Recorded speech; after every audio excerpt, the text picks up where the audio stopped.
Let's Travel with your hosts, Bryan Carman and Paul Ahnert.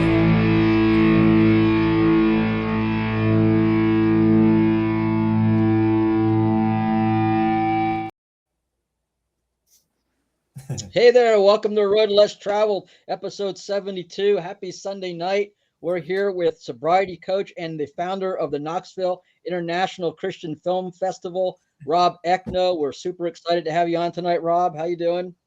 Oh, super excited to be here, Bryan. And Paul, thanks for having me. You're welcome. We're excited. Bryan, how you doing, man? What you got going on tonight, Bryan? I was out walking around East Tennessee this morning and walking down a man-made, I don't know if you guys have walked it, over at the iJams Center, Nature Center. There's first time down it, it's a man-made, they carved into the rock and made a beautiful stairway down to the river. Oh, that's cool. Yeah. Yeah, it's a bit tricky. I've been there quite a few times. I like it there a lot. It's a bit tricky, yeah. I'm in Michigan, so I have no idea what you're talking about. Oh my gosh, what are you doing in Michigan? There's a great place called the Great Smoky Mountains, right, Paul? It's beautiful.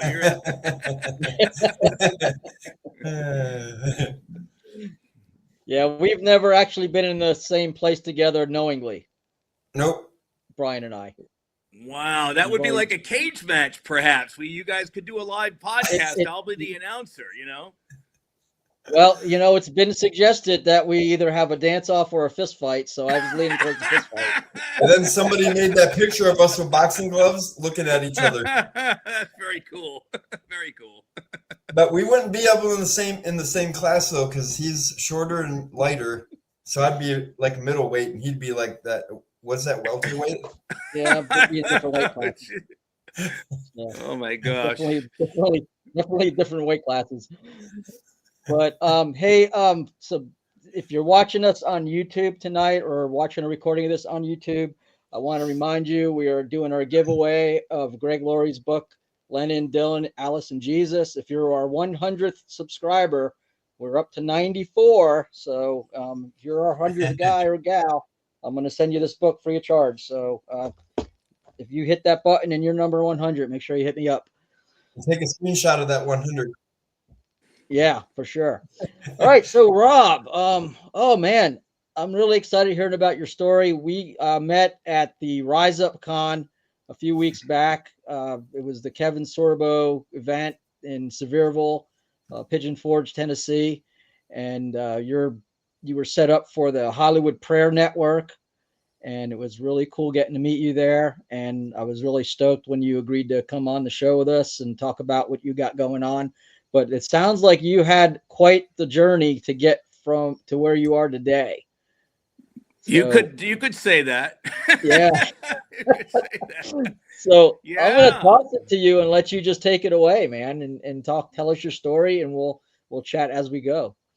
So I grew up in Rhode Island, and I was in high school, and I actually helped a wonderful teacher of mine, Ken Grady, and he came back from the service and as a teacher, and he was in communications, and he wanted to give us a neat opportunity. So over a year and a half time, about 7-8 of us, we were able to raise $18,000 back in high school, and we were able to buy a 40-foot tower that we put on top of our old high school, and we started a regular radio station, a 200-watt radio station, WCVY FM, Coventry, Rhode Island, 91.5, which now unfortunately has gone by the wayside after several decades of really good stuff happening.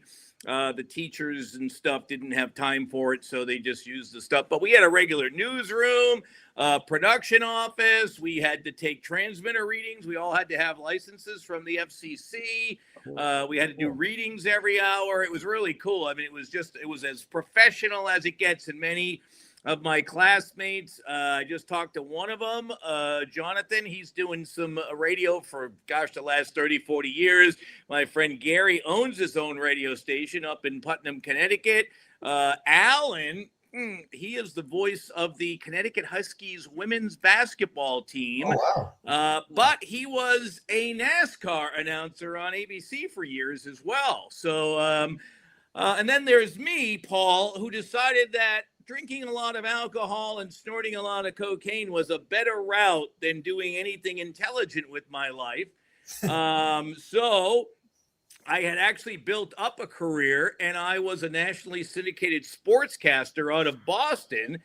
And then I was covering the World Series. I remember one of the last things I did when I was standing on the field of, for those of you old-time sports guys, Harmon Killebrew of the Minnesota Twins.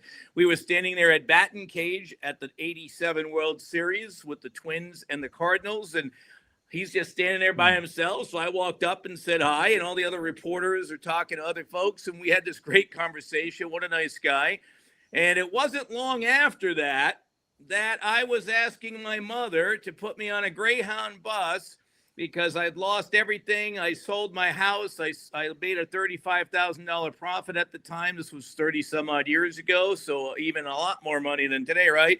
And so all of that got partied away. And I ended up homeless and jobless and penniless and you name it. And I ended up getting on a Greyhound bus station. Now, here's the crazy part. Right. And by the way, all of this is in my book, Cruising Toward Heaven, Navigating from Rough Seas to Miraculous Adventures, available on Amazon. You can, I'll show you some of the pictures and stuff. We'll talk about some of the stories because this being May, Bryan and Paul, you guys already know this is Mental Health Awareness Month. So if we can have some goodness tonight to somebody who's watching, who maybe has starts having a better life or making some better choices because of our talk tonight, that would be totally awesome. Yep. And I will just share that many, many folks have already emailed me and texted me over the last year and a half. This was the 2024 International Impact Book of the Year gold medal winner in the category of addiction and recovery. So it is being used by many folks who are using it as part of their regular recovery program on a daily basis. So that's pretty cool. So hopefully we can maybe change at least one life in a better direction from our show tonight. That would be very, very cool. But here's the weird thing. You guys will laugh at that. This story is in this book. So I lose everything. My mother is nice enough to let me live in her freezing cold basement in Rhode Island, which was better than freezing cold out on the street in the snow, I tell you. So I am forever grateful to my mom for letting me have that opportunity. And anyways, can you imagine this? So a couple weeks before Christmas, way back when, it was, who knows when, I forget what year it was, but I had lost everything, and somehow I end up getting down to the beach in Rhode Island, about 40 miles from my mother's, and I meet some guy down there I hadn't met at a rock club that I used to work at, and we had some powder in our pockets, let's say, and then we met a couple of ladies, and he happened to have a house right on the beach, about a mile up the road, and he ended up letting me stay there for 3 weeks because I had nowhere to go. And I had no way to get back 40 miles to my mother's house. So this is crazy, right? This is when my first miracle happened, and I didn't even realize it. So the day before Christmas, all I had was my members only jacket. And at the time, guys, even though I was homeless, I became the main model for the hair club for men. I was wearing a hairpiece. So I have a hairpiece on covering my head.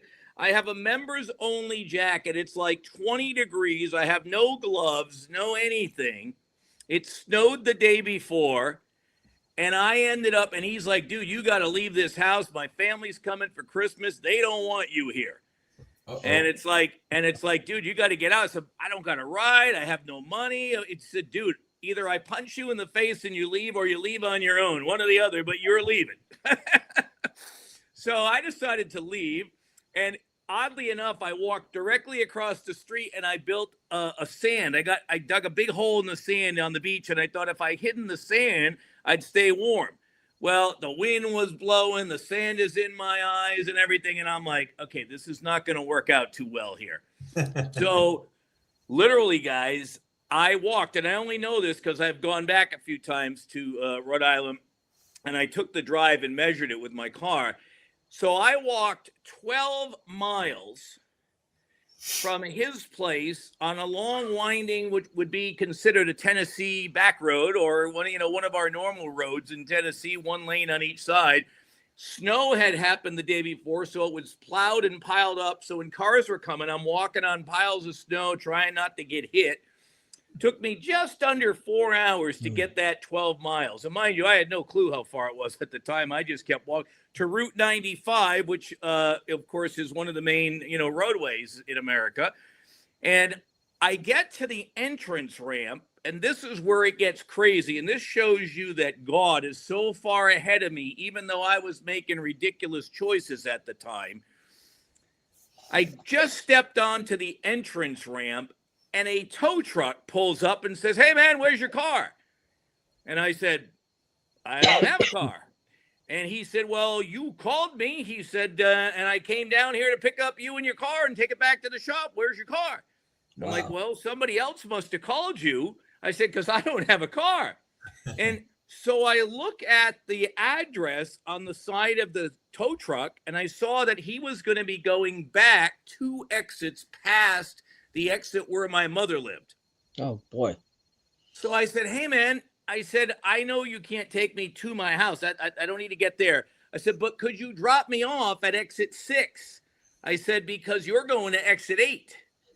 I said, "I just need you to drop me off. Because that would save me 20 miles of walking." I was actually going to hitchhike for the first time ever in my life. Wow. And the day before Christmas, God sends a guy to pick up somebody in a car who wasn't there. Unbelievable. So the guy takes me, drops me off on exit 6. Now I still had to walk 7 more miles to get to my mom's in the back roads of Rhode Island. It's just like here in East Tennessee. And Bryan, someday you'll come visit. You'll see how wonderful some of these roads are. I mean, you literally have like an inch on either side sometimes, and if you miss the inch, you fall off into somebody's yard. But it's all the goodness, right? It's all the goodness of East Tennessee. So, anyways, I walk. Now I get to my mom's house about 4 p.m, and again, what a blessing. Mom wasn't there, stepdad wasn't there, and my younger brother was staying in her other spare room, and I was downstairs. So I'm like, "Oh, this is a jackpot." So I run and take a quick shower. I heated up some stuff in the microwave, run downstairs, fall asleep. So the next day is Christmas. Now I'm feeling like a complete schmuck, right? I have no gifts for anybody. I have no money or anything. My dad and mom were divorced. My dad was coming over. My sister already made it over. My other brother already made it over. I walk upstairs. My dad pulls in the driveway, and he walks in the house. Now here, I was missing for 3 weeks. And by the way, during that 3-week time, my father fished with one of the top guys at Rhode Island State Police. I did not know this till later. They had the Rhode Island State Police had an APB out on me for 3 weeks looking for me because my father and mother didn't know whether I was dead or alive. Oh, wow. Nobody heard from me. Well, we didn't have cell phones back then, Did they know you were down in the basement by this point? Oh, yeah. My mother knew I was living in the basement. Okay. Yeah. She was gracious enough to, that's what I said. It was, at least she was, that was much better than living in the cold. I'm very grateful to Mom. And anyway, so I'm sitting on my chair knowing I have no job, no money, no prospects. I'm wearing fake hair. I just spent 3 weeks, in the middle of nowhere. I walked almost 20 miles the day before. Have no car, nothing. My father comes in the house and he says, "Son, listen, we know your mom and I, we don't have a lot of money, but we will do whatever it takes to get you into help that you need so you can save your life." And I look at my dad. That story is in this book right here. Matter of fact, we're going to probably use that as part of a torch for Angel Studios to see if we can do my documentary. My dad says that to me, and I look at him, Bryan and Paul, and I say, "Thanks, Dad, but I don't have a problem." I can only imagine, because when you're writing the movie now, I know how I felt, but when you're writing the movie and when you're writing the book, I'm only telling my story. But when we're writing the movie now, I got to try to figure out how bad and how much pain my mom and dad were in because of me. Oh, no. Can you imagine that? I'm sitting there with nothing. Walked almost 20 miles the day before in the freezing cold, and I look at my dad and I say, I don't have a problem. And I share that. Yeah, and I share that story, guys, because I'm sure that somebody watching you guys right now is doing the same exact thing or has done it recently. Right? Or they're about to. Oh, and yeah, or they're absolutely. about to do that. You are 1,000,000% correct, Bryan. So about 2 weeks later, maybe, I was so sick and tired of explaining to people why I was not doing my syndicated sports show across America anymore, why I was not at the Boston Garden with Larry Bird anymore, why I was not on the field with the Patriots anymore and in the Garden with the Bruins anymore and all this stuff. And I'm like, I'm tired of telling people my story. Just take me to the Greyhound bus station, Mom, and let me get on a Greyhound bus and let me go be homeless out of the Greyhound bus station in Fort Lauderdale. It's warmer down there. So can you imagine the pain my mother must have been in driving me 40 minutes or so to the bus station and then having to drive home alone, having no idea where I'm going. And so I get down to Fort What year was Lauderdale. this? Oh my gosh. Well, I got sober in 1992. So this was about 4 years before that, somewhere around 1988. Because I covered the World Series in 80. Yeah, because I covered the World Series in 87. That's when I stood on the Metrodome, when it used to be the Metrodome with Harmon Killebrew. That was 87. So somewhere, and then 88, I did the arena football. So it was the beginning of 1990, I believe.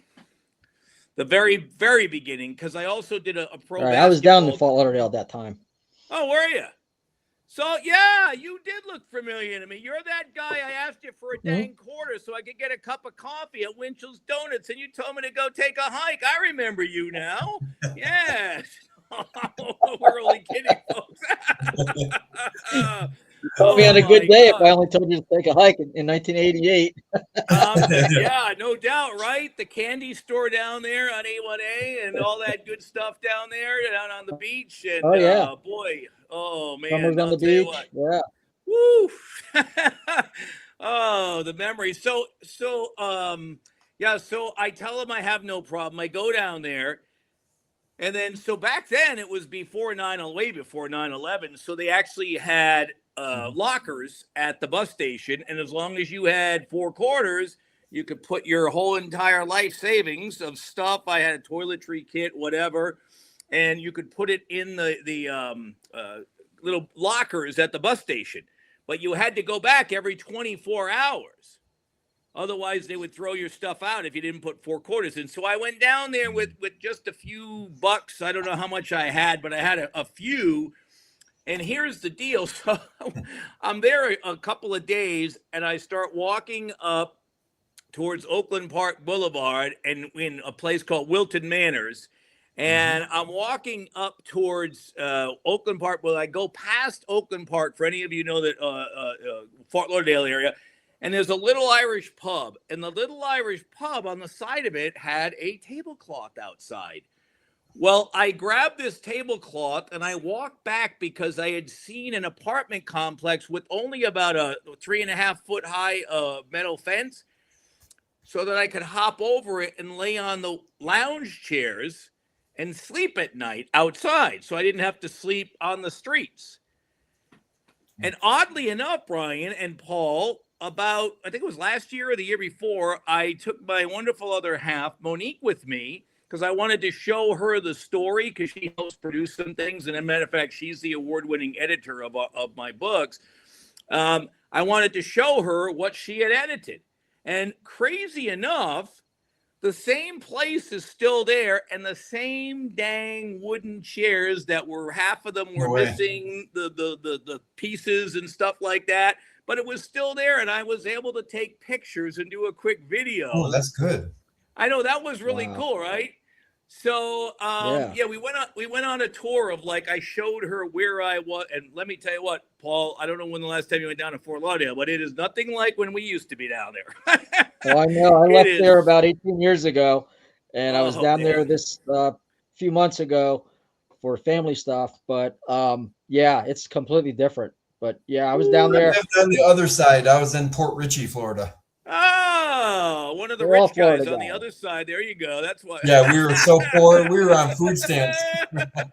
Yeah, we were doing by 92, we were doing homeless ministry down on the strip in Fort Lauderdale. Really? Oh, Yeah, wow. we'd get out there at like 10 o'clock at night and we'd hang out with those kids at Covenant House and Yeah. provide them with food and stuff. So that was a pretty cool thing. We'd start out in front of Summers at the Rock Oh, Club. Summers, that's the rock. Yeah, Yes.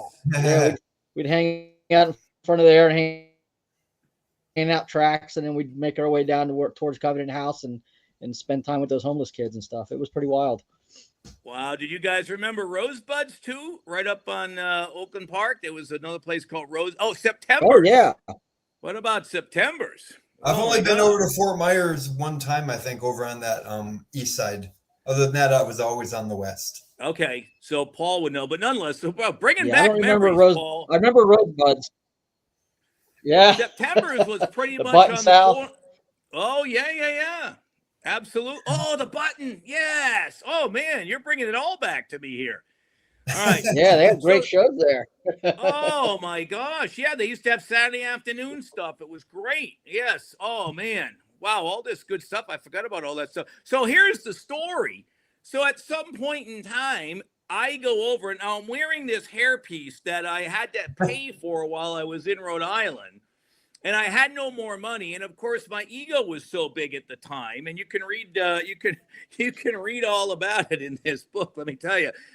So here I was. I'm now showering. So even though I wasn't living in the Greyhound bus station, what I did was there was a Wendy's, Paul, down on Oakland Park Boulevard, just before PCH. And so anyways, I would walk there about 3 miles every day, and it was 99 cents all you could eat salad bar. Oh, wow. And so for $1.05, Bryan, I would sit there for about an hour or an hour and a half and just eat as much as I could, and then I'd fill my water cup up with the sunflower seeds and raisins, the mix they had, and I'd walk down the street. And then even then, guys, on Sundays, I would get up sweating, just profusely, walk 3 miles, and I would go to church. And I would walk in, and it was funny. Like, there'd be 200 people there, and people would be smelling me and stuff, clearly and stuff. And it was always like God was talking only to me, even though there were all these other people in the church.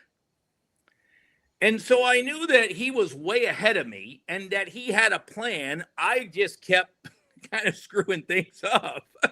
We're good at that. And here's the cool thing, Bryan. So at one point, I go over, there was an ad, Paul, they used to have these free papers. I forget, it was a Fort Lauderdale Daily or Weekly or something, right in front of 7-Eleven, right down there. Those. Yeah. Yeah, right? So I open it up one day, and it was a hair club in Pompano Beach. They were the biggest hair porters in America. They were looking for a model to be their new model on TV that they could put a new hairpiece on and stuff. Well, here I am, homeless.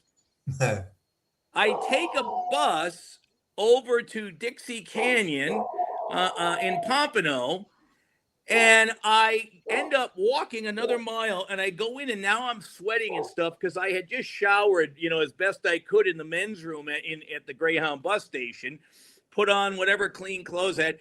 They actually hired me on the spot as the main model for this huge, biggest hair. God's honest truth.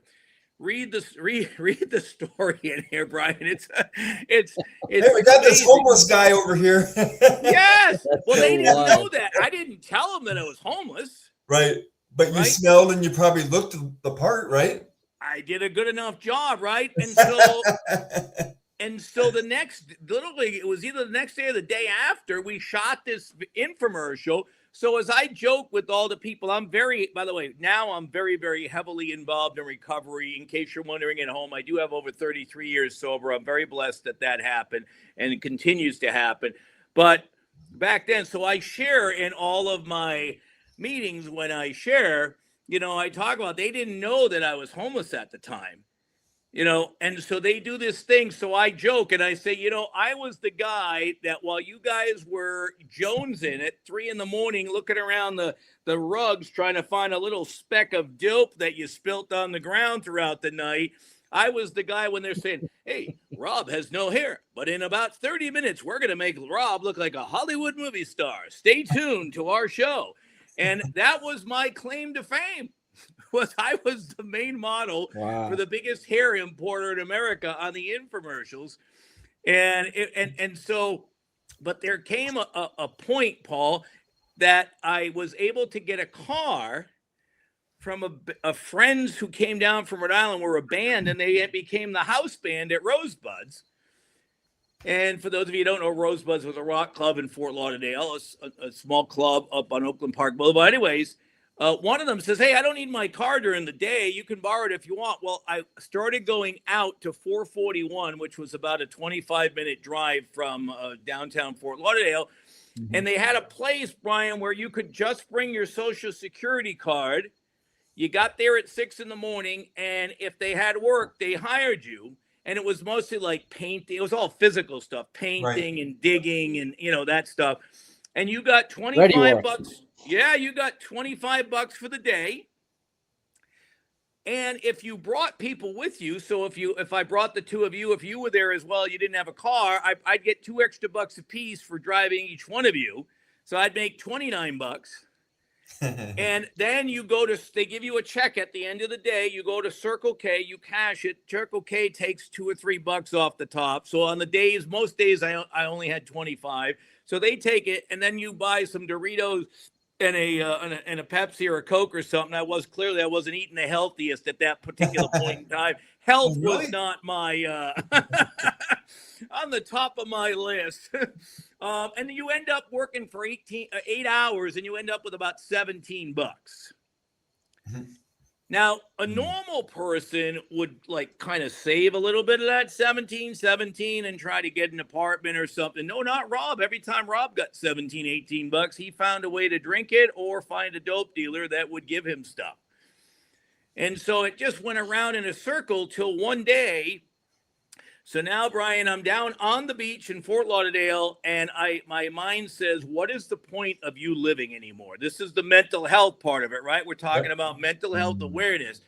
My mental health said, what is the point of you even living anymore? You have no life, and you're walking up and down this sidewalk, and all you're doing is getting in people's way that have a life. So you might as well just end your life and get out of the way of all these people who actually have a life. And so this aired actually on the 700 Club, guys. They came and did my testimony. It's a 5-minute and 7-second thing you can see. But point is, I was walking over, Paul, to go to Port Everglades, where all the big cruise ships leave out of. If you've ever taken a cruise out of Fort Lauderdale, that's where they are.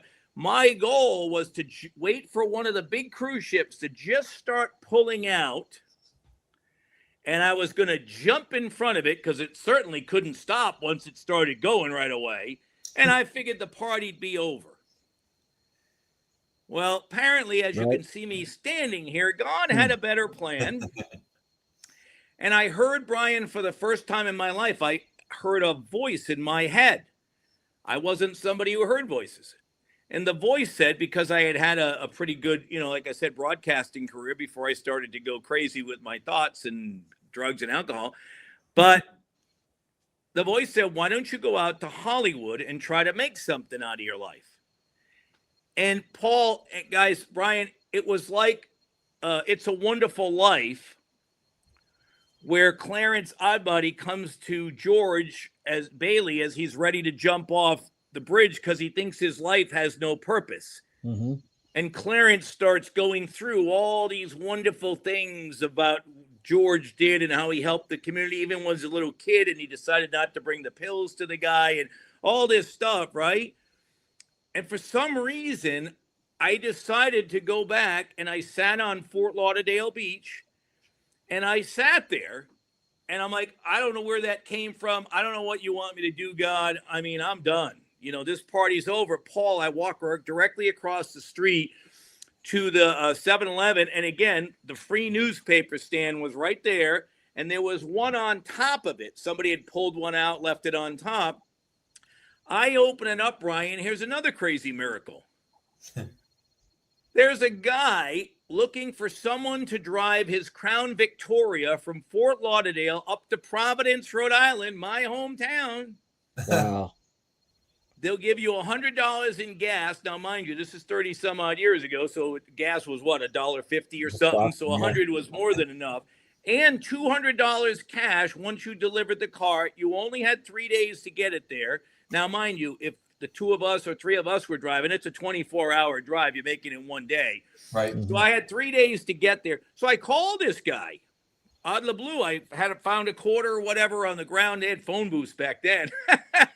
You could, most of the time, you could just stick your finger in the change thing and you'd find a quarter. Find a quarter, yeah. Right, exactly. I got like $12 out of one time when I was working at a Denny's restaurant during a hurricane.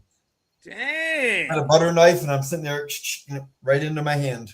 So 12 of them, that's $3. So Paul, what do you think? If he gave each one of us $1, he'd still have $1 too. So we'd be all even here. We'd be doing good here. That'd be nice. Yeah. So get your butter knife ready, man. Make us some money. We'll need a flux capacitor though, because that was back in the 90s or the 80s. Back in the 80s. Good stuff. So yeah, so you know what I'm talking about, anyways. So I called the guy. And he says, come get my car tomorrow. So what are the odds one more time? God tells me not to jump, or he has an angel tell me somebody. Mm-hmm. Then he has a car ride and he's paying me to take the car ride. Right? Forget Uber. All that stuff didn't even, that was light years away, right? Yep. And so I get up to Rhode Island, and the guy that I gave the car to even gives me a ride 45 minutes to my mother's house again. Wow. So I get back up there and I get some jobs and stuff. And all of a sudden, fast forward, it's the night after Christmas, 1992. And I had met a gal at my brother's wedding. Her name is Sherry. We're still wonderful friends today. But we started dating, and then it was the night after Thanksgiving, 1992. She wanted to go to her old high school reunion. I said, I'm not paying $35 to go watch you drool over your ex-boyfriend. Just being real with her, right? And so I said, screw it. You go do whatever you want. I'm going to go do what I want. Now, mind you, at the time, I was living in my friend Steve's basement now. I didn't go back to my mom's. I went to hers for like a night, and then my friend Steve let me stay in his basement in the same hometown.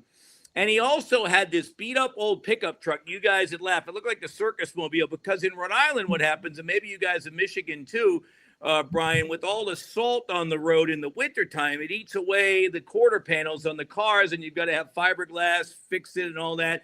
Well, he had this work truck that had like 10 different colors of fiberglass on it. So here I am with this truck, and I tell Sherry, I said, you just go do what the heck you want. I'm going to go out and I'm going to have a beer.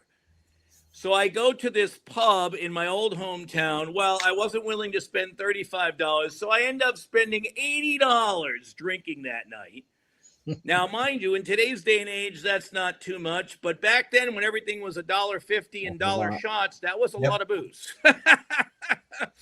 So literally, I get in Steve's truck, this beat-up old truck, and all I had to do was take a left-hand turn up this back road, take a right-hand turn. I would have been at his house in 5 minutes. I decide that at 2:30 in the morning, I am going to go see what Cheryl is doing. Well, it proves to be a God shot. because I drive like the worst maniac on planet Earth. I deserve to get stopped for sure. Thank God I did not hurt or injure anyone at all. I get literally 200 yards from the Warwick, Rhode Island police station at 2:30 in the morning, and I get pull over. And I'm like, oh, so they pull me in there, and I fail to breathalyzer like by like 1/10 of a point or whatever the lowest margin is, right? Doesn't matter. I failed. They stick me in the holding cell for a couple hours. They let me call Cheryl. I call her at 4:30 in the morning. The fact that she even answered the dang phone was a miracle. She comes down to the police station, picks me up. She's about 20 feet in front of me, and I look at her and I go, I can't do this anymore. I'm done. I'm homeless. I'm penniless. I just can't do it. I'm done. And she looks at me and goes, I can smell you from here. And I'm like, thanks, Cheryl. So here's one of the coolest things, Bryan and Paul. I'm going to show you this picture here really quick. And so, so many people, especially when they get stopped and they're in recovery, and they're like, yeah, that cop, if that cop hadn't stopped me, I'd be okay and nothing would have happened. I had that, that cop was a jerk and this and that and blah, blah, blah. No, if I'm driving drunk, it's on me. Yep. If I get stopped, well, then I shouldn't have been driving. But so many people go into recovery, and like I said, I've been very active for a good part of the 33 years that I've been sober, and I've helped a lot of people, celebrities in Hollywood, CEOs, whatever, Alaska, Florida, Rhode Island, down here in Tennessee. Now I'm very involved. So wherever it might be, and you listen to people tell their stories, and it's always somebody else's fault. Yep. And it's not until I, as a man or a gal, as a woman, puts on our big boy or big girl pants and looks in the mirror and says, what am I going to do to finally change my life? Yep. And fortunately for me, I was stopped. And take a look at this guy. That is Officer Bud Latham of the Warwick, Rhode Island Police Department. Now, I don't know if you guys can tell in the book, but the dude is as big as any offensive lineman, for the Tennessee Titans, right? Or the Detroit Lions. Nope. As it, Buccaneers. Oh, Tampa Bay. There you go. So I'm only 5'9". This dude is big, dude, right? Anyways, I went back because my dad had passed a few years ago, and it was 3 years ago because I was 30 years sober at the time. And I said, I got this thought in my head, I should go thank the officer that stopped me that night, because if he hadn't have stopped me, the way I was driving, there's no telling what might have happened. Yep. So I deserved to get pulled off the road, and thank God he pulled me off the road, right? Yep. So I call the police station, and they go, well, we'll have to look him up because he's retired. They all do like 20 and retire, right? And this was 30 years later. Literally the next morning, 8 o'clock, this police station calls up and says, we found it on microfilm, the guy that arrested you. Here's his name. Right now, how cool is this? He goes. His real name is Robert. My name. He goes by the nickname of Bud. My dad was Captain Bud, fisherman, and he moved to my hometown where my mother was the #1 real estate agent for decades. And I called this guy via Facebook. I found he had a real estate office. So I called the office. He answers. And I said, do you know this lady? He said, yeah. He goes, she helped me change some things and stuff. And now he's a multimillionaire, this guy. Wow. So unknowingly, because my mother has a different last name than mine, the cop that pulled me over and saved my life, my mother ended up helping him to have a wonderful real estate career in which he has done quite well for himself. Huh. And it's like, how cool is that, right? And so we're standing there talking for a couple of minutes, and my wonderful other half, Monique, is taking pictures for us and a little bit of video. And while I'm talking to him, all of a sudden he starts getting tears in his eyes. This big guy, not giant ones, but enough. And he says, man, that was really cool of you. He goes, everybody just wants to come over here and thank me. He goes, everybody just wants to tell us how bad we suck.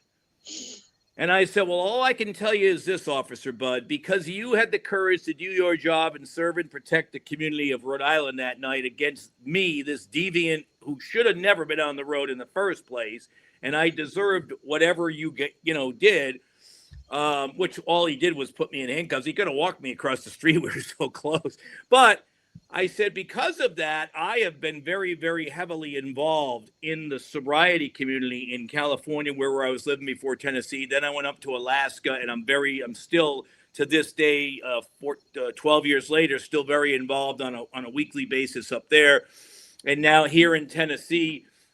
And I said, because of you, I've been able to help hundreds of people have better lives because you saved mine. And in turn, Officer Bud, those hundreds of people have turned around and helped hundreds of others. Yep. So your one act of doing the job that you were paid to do and doing it well, you have no idea how many lives that you've positively affected by that one simple action that night. And that's what I try to tell people, Bryan and Paul, is that, and like you guys are doing this podcast, you have no idea every week who's watching, who's listening. Yep. There's people that you will never meet in your life, as I'm sure you already know, that you've touched their hearts and they're living differently today because of things they've heard on your show. Well, that's the hope. Yeah, absolutely. It's good to hear every once in a while we get a story, which is cool because it's encouraging. Well, here's the deal, Bryan. So I spoke at a place in Studio City. There's a place, there's a church out there. They call it Moore Park because it's actually Moore Park Street, but it's a place where, you know, basically every Tom, Dick, and Harry in the movie industry goes to meetings and stuff, right? And so I'm there one day, and I'm sharing my story. They asked me to lead, so I do a 10-minute lead, and then other people chip in afterwards. But I lead, and I go home. 7 years later, I'm standing at the 99-cent store right next to Universal Studios on Lancashire Boulevard, and a dude comes walking up to me, and he goes, "Hey, Rob. Hey," he goes, "Listen, man, you don't know me from a hole in the wall, but 7 years ago, you were speaking at Moore Park, and I was sitting in the back against the wall where they put the chairs away." And he said, "My life was a mess." And he said, "I heard you share about how you were living your life with God and this kind of stuff." And he goes, "I just want to tell you," he said, "and I never came up and thanked you that day at all. I just blew out because I was so miserable at the time."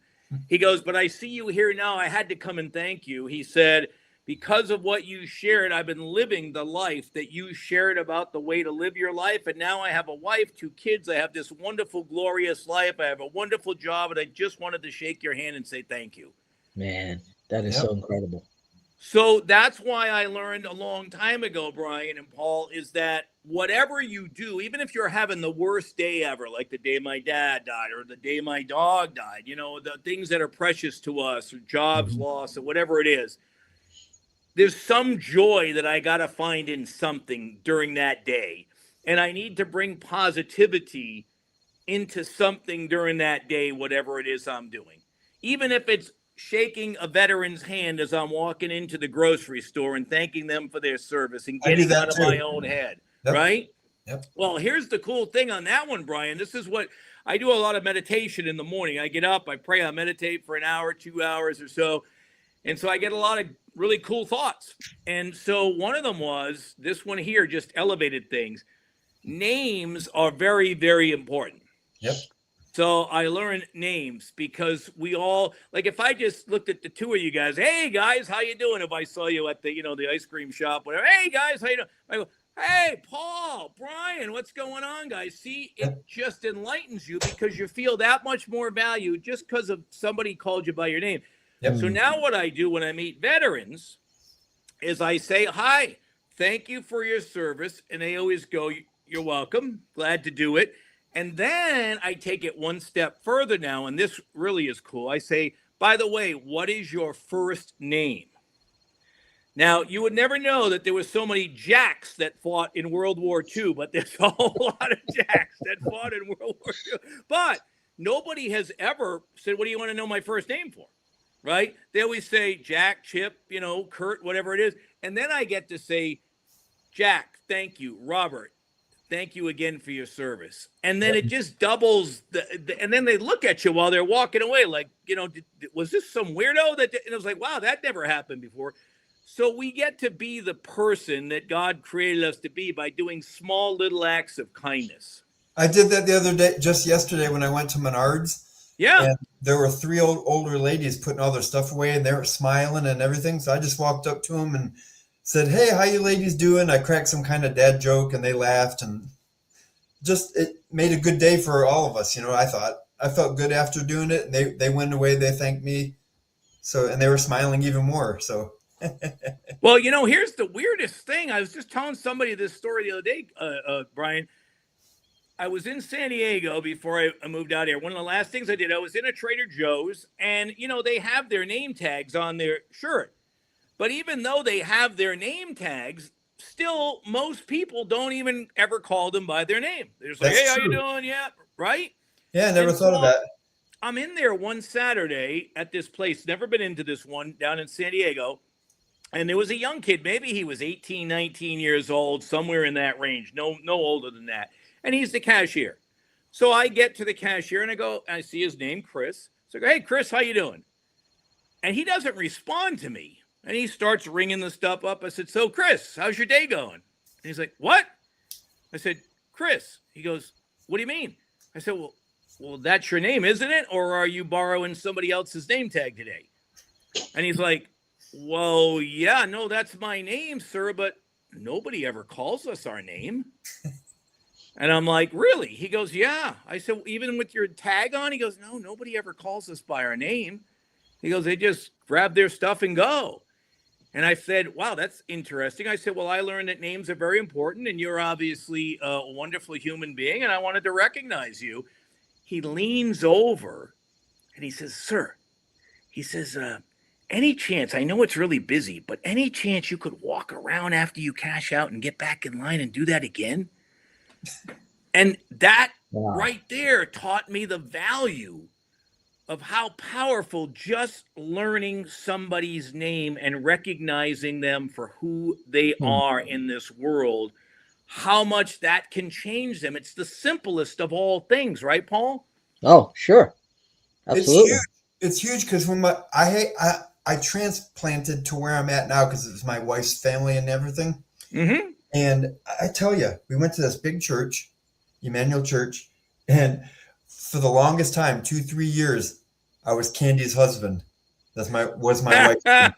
And one day, I'm in church walking down the hall, and "Hey, Bryan." I'm like, "Talking to me?" Right. First time I wasn't just Candy's husband. Right. So yeah, And that was cool, right? Yeah.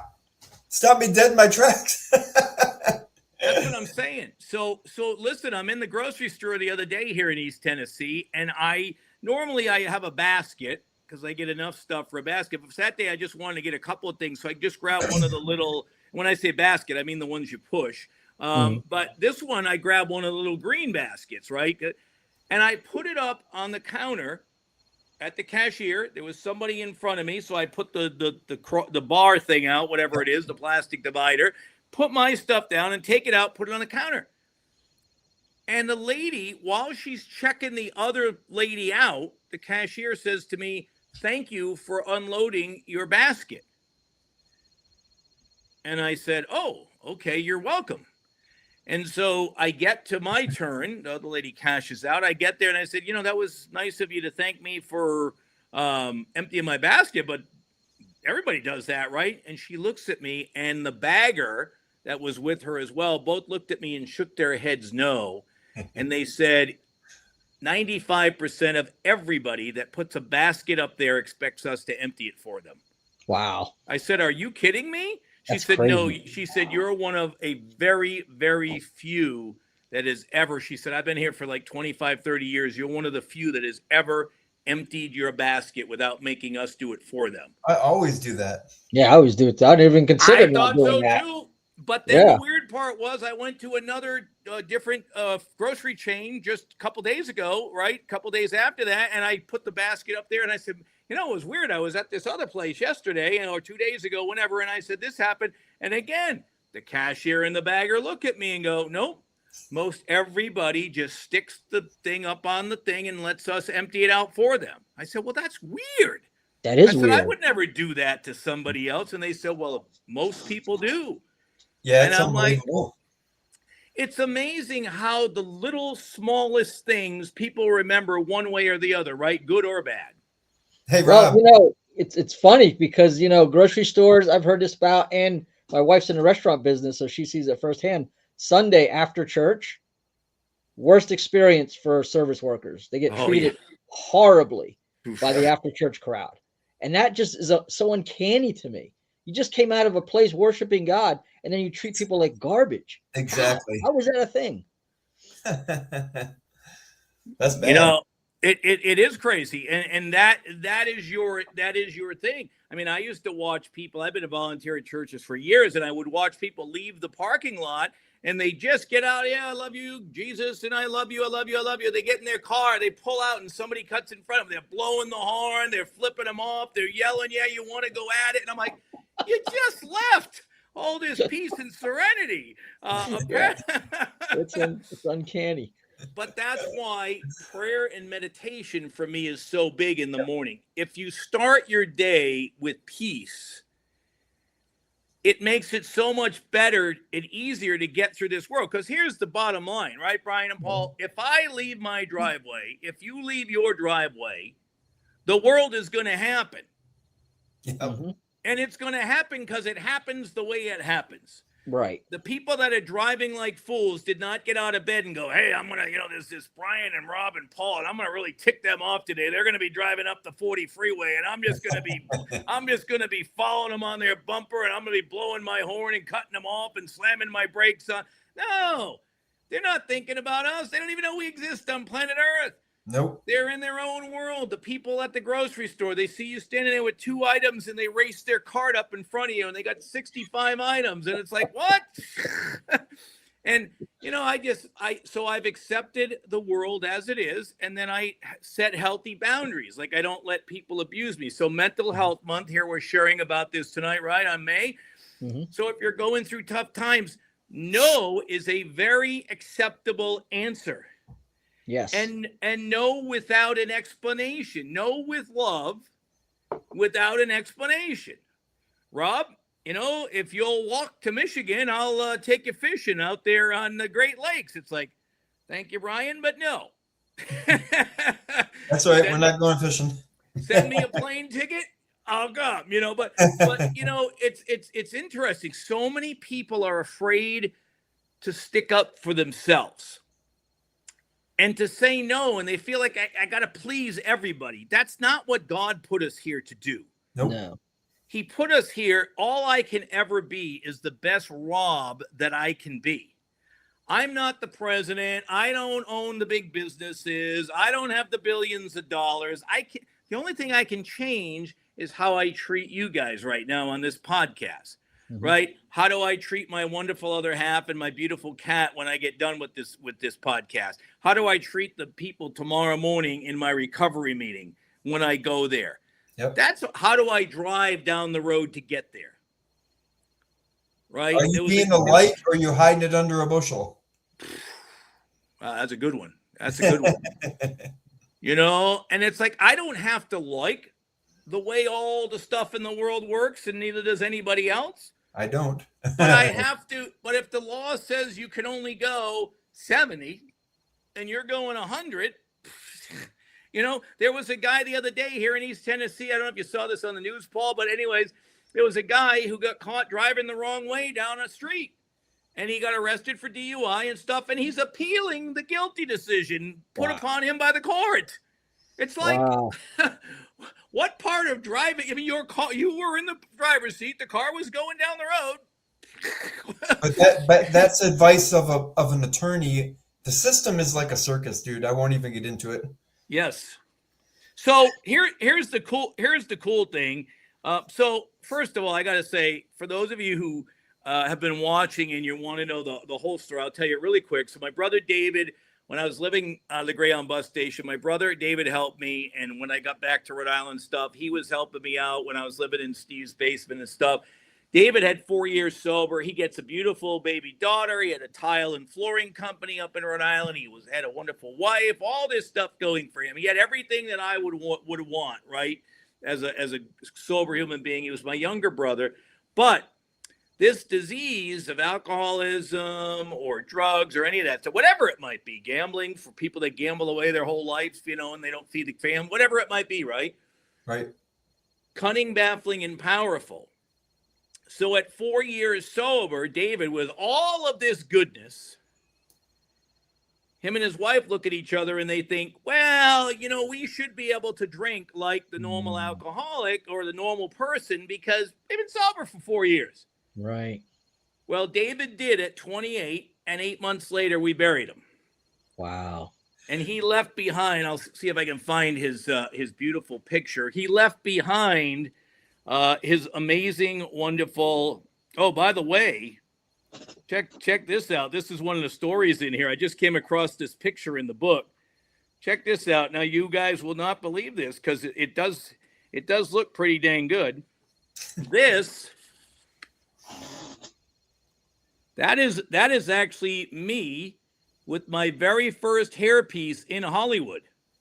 Look at that stud. How's that blonde, blue-eyed stud puppy there, right? That's my hairpiece. And so, anyways, I want to show you a picture of my glorious brother, 28 years old, New England Gold Gloves boxing champion, just amazing person. He was the kind of guy, second he walked in the room, the whole room lit up. And this is my brother, David. And David left us at 28 and left behind his beautiful daughter and now ex-wife and stuff, obviously, but just crazy. And so, it's something. Here's the greatest thing here's my thing about mental health. If when we were all born, God said, when you all turn 18, you're all going to have to deal with something in life that you're not going to like, but I'll let you choose. And God says you can either have cancer or Parkinson's or multiple sclerosis. I'll be right back. Or you can be an alcoholic or a drug addict. Knowing what I know and having watched my family members with cancer leave us and also with MS and Parkinson's. Oh, that one has been a killer for my stepmom, my aunt, just horrible. So, but with alcoholism, Paul, I get to play my own doctor. I get to say, I am a drunk. I need to stop doing what I'm doing. What can I do? And there's all kinds of free help out there. I could go to a 12-step program, but the 12-step program works for me, but it doesn't work for everybody. Some people it works for pretty good, but they need some therapy or they need to still spend time with their pastor or someone else. And there are other programs to help people out there that are free. That's the amazing part. I get to be a better human being today. If today was my first day stopping drinking or drugging or whatever, I can be a better man today than I was yesterday if I choose to do the work to be a better man. Right? It just doesn't happen. Right? All the stuff that you do, a podcast host and stuff, surely you came on your first time and it was probably a pretty good podcast, but it's not as good as it is today for you, right? No, it wasn't great the first time. We learned a lot of stuff going through this. Absolutely. But I'll tell you, being down in South Florida about the same time that you were down there going through all that stuff, God was dealing with me with alcohol issues.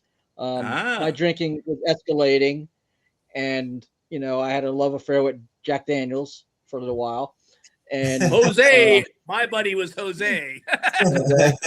And it got to a place where I was either going to be married or I was going to drink. And I had a vision of myself about this age now, laying on a bench with urine in my pants. And here's what I said. That's okay. See? So that's okay. And so I woke up on the floor on New Year's Day from a party we had.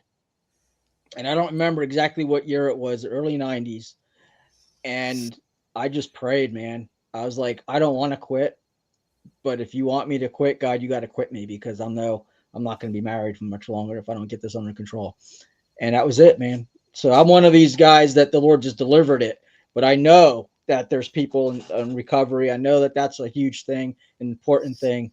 So God bless you for what you're doing with that, for sure.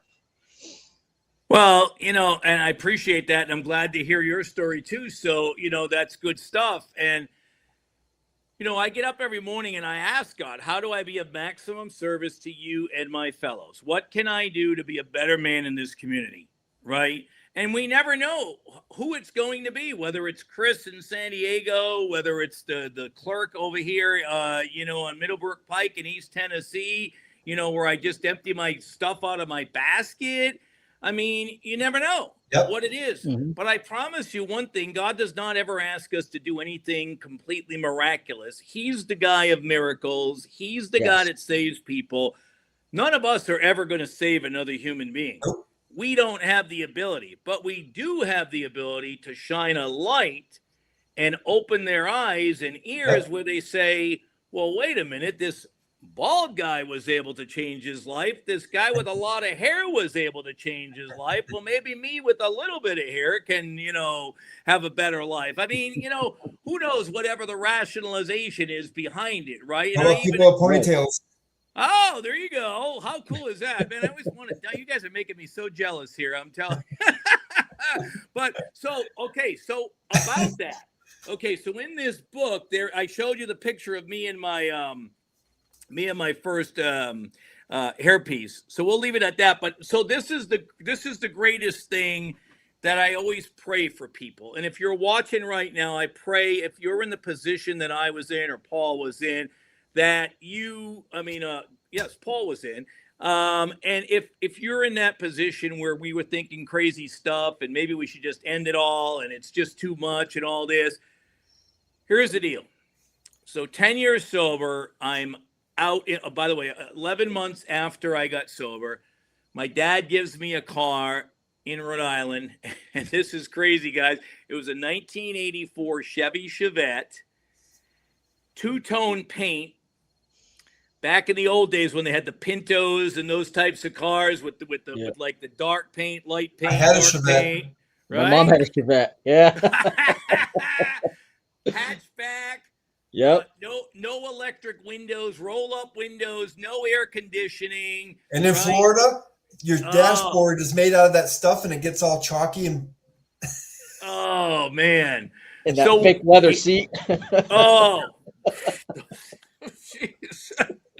Oh my gosh. If you don't know what we're talking about, look one up. I'm sure there's plenty of information on the internet. Well, my dad was gracious enough to give me the car.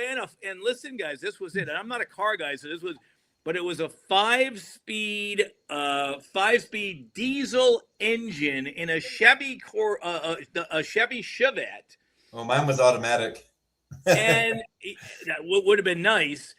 And because it was diesel, it spewed all over the place. This black, smoke. And so my dad was gracious enough to give me that when I was about 8 or 9 months sober. I was able to get a job as a waiter. I paid off bills that I owed, got enough money in my pocket, and I drove across to California.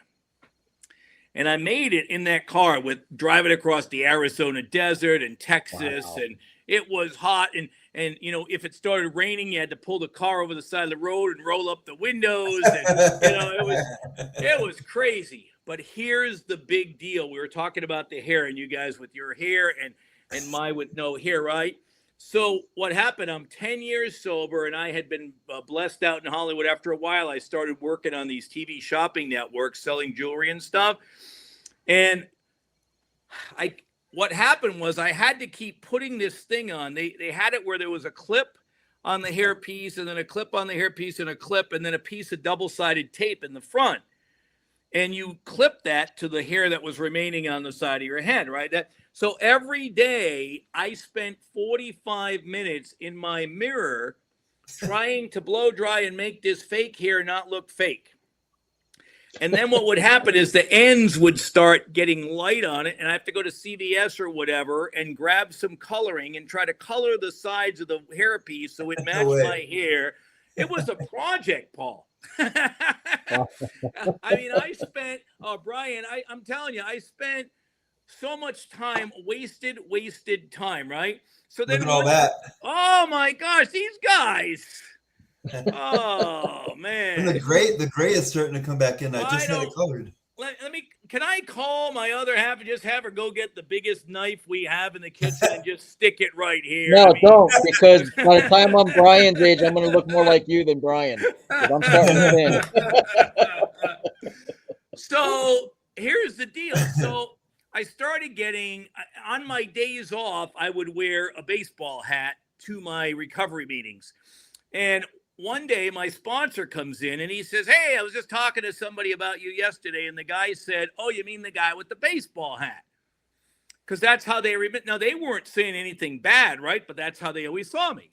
Mm-hmm. But it hit me, Paul and Bryan, why I was wearing the baseball hat. I was wearing the baseball hat because on my days off, I didn't want to spend 45 minutes trying to make this fake thing look real. So I just put a baseball cap on. There you go. Covers everything. Right? Mm-hmm. And so it hit me. And I said, you know what? I think I got to get rid of this thing, right? But, you know, bald at the time, 30 years ago, was not the big thing yet, right? Now it's, you know, but it wasn't, it was just kind of getting there, right? And so I wore that hairpiece, and I share this when I speak 45-minute speeches at some of the recovery meetings I go to, and I get asked to speak. I wore that because I thought that I had to look like you expected me to look. Mm. Now, I had no clue on planet Earth, guys, what you expected me to look like. I just knew that bald was not the answer. There was no way I was ever going to meet a woman. There was no way I was going to get a job. There was no way, all this negative stuff, if I was bald. It wasn't going to happen. So here I am trying to be somebody that I wasn't, rather than just being the man that God created me to be, and realizing that he creates every single one of us amazingly special in his image. And he has a special deal for each one of us. And he created us with all these special different talents. We don't all have the same talents because that would be boring. Yep. And we don't all look the same because that'd be pretty boring. Mm-hmm. So he gives us all our uniqueness, right? And I always laugh at people when I lived in Hollywood. Everybody's like, I want to be the next Brad Pitt. Oh, I want to be the next Jennifer Aniston. I said, but you're the only one of you out of all the billions of people in the world. Why do you want to be someone else? Good point. You were created in your uniqueness. You're the only one. So even if you had twin sisters or your triplets or whatever, right? Mm-hmm. They still don't smell exactly the things the way you smell them. They still don't taste the things. They still don't feel the same. We're all different. Yep. So until I learn to embrace my uniqueness, then my mental health stays kind of unmental. You know, I mean, mentally more, you know, than I want it to be. Unstable and stuff, right? Yeah. So one day, this gal calls me up. I'm now 10 years sober. This gal calls me and says, hey, can you help me out? I'm having a hard time with my husband and blah, blah, blah. Can I get some advice? So we go to this Chinese restaurant in North Hollywood. And while we're there, I go, you know what? I finally had enough. And I'm like, would you come back to my apartment? I used to live right near Universal Studios. I said, will you come over to my apartment and check something out for me? So she comes over and I go into the bathroom and I take this thing off and I came out and I just put my hands around the side of my head to cover the rest of my hair. And she goes, oh my God, I never knew that. She goes, why don't you just shave it off? And I'm like, you know, that's a big deal, right? And so there was literally a barber shop right across the street, one with the old barber pole, like an old, and she goes, if you'll go over there, I'll go over there with you. I'll call my husband, tell him I'll be a few minutes late. I'll go with you. All right. So I go over there, sit down in the chair. The guy goes, what do you want? I go, please take this thing off. And I just want to shave the rest of it off. Well, he shaves it off, and I didn't know what to think, right? I'm petrified. So now I've got a tan face because I lived in White Southern head. California, and I got a white head. So here's the thing, Bryan. Monday night, I was on national TV, technically with a full head of hair. Tuesday, now I look like this, but this is dark brown and this is white. So what happened was really weird. The gig is up.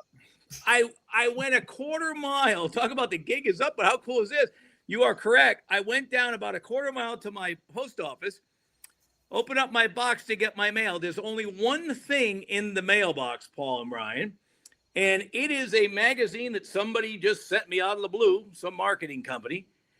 And the front cover was just a bald guy's head saying "Soaring to New Heights."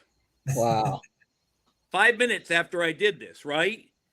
I walked by the counter, and Connie was one of the postal workers, checking people out, one of the clerks.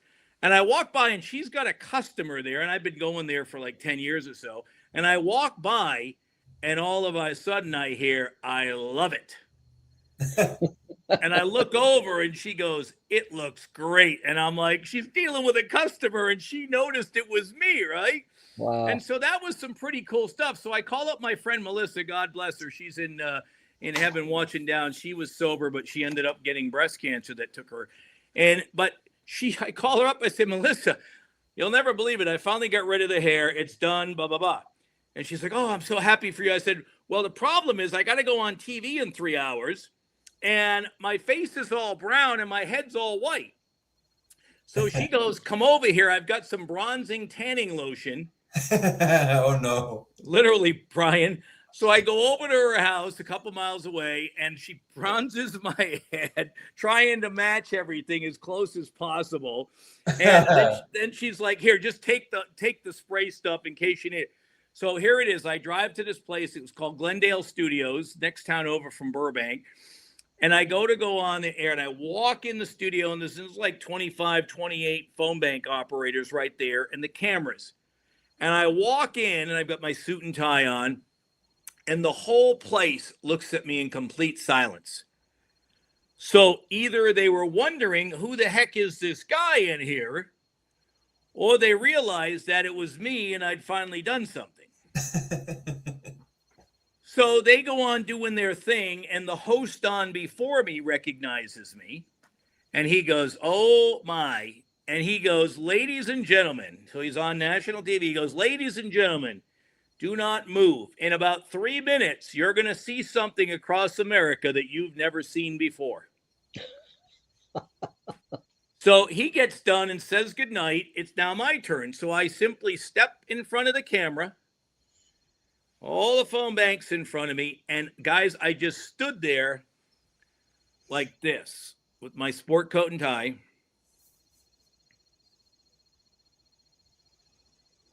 And I just stood there for between a minute and 2 minutes. Wow. And I didn't say a word. The phone started going crazy. And Bryan and Paul, it felt like 25,000 tons of weight had just fallen off of me. At that moment, I became comfortable in my own skin as the man that God created me to be. And now there was nothing between me and him. And ever since that day, my life has been a zillion times different. And so my prayer, if you're watching right now, or if you have a loved one that's going through a hard time, my prayer is that you will at some point in time do the work you need to do to feel comfortable in your own skin, because there is nothing more invigorating than going out into the world and not caring what people think. As long as I leave my house with the mindset of what can I add positive into the world this day. And as long as I'm the best Rob that I can be, that doesn't mean perfect.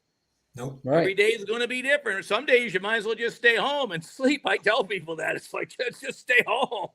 Why go into the world and tick people off when you can just stay home, And better to lie that you're sick and stay home than to go out into the world being miserable and driving like a maniac and swearing at people and treating, and all that. But I can't even tell you how that changed my life. And the funniest thing was this. That night, in 15 years of being on TV selling jewelry and gemstones, it was my greatest sales night ever by $100,000. Wow. The night that I just became me, and I was so petrified for all these years of being me. It took me all that time, from the time that I was going to jump off the bridge in Fort Lauderdale to a little bit more drinking and partying, to 10 years of sobriety, to realizing that each one of us in our own individual ways has extreme value to add to this world. Yeah, 100%. And we just need to be our best version of ourselves. Yeah, I agree 100%. And I'll tell you, similar experience. I was working in middle management at the company I work for, and I wanted to look the part. So I cut all my hair off, and I was dressing differently. And I hated. I'd look in the mirror and I'd hate who I looked like. I hated it. Mm-hmm. I got a head injury. And I lost all of my emotions for about 6 months. Wow. And I just didn't care about anything anymore.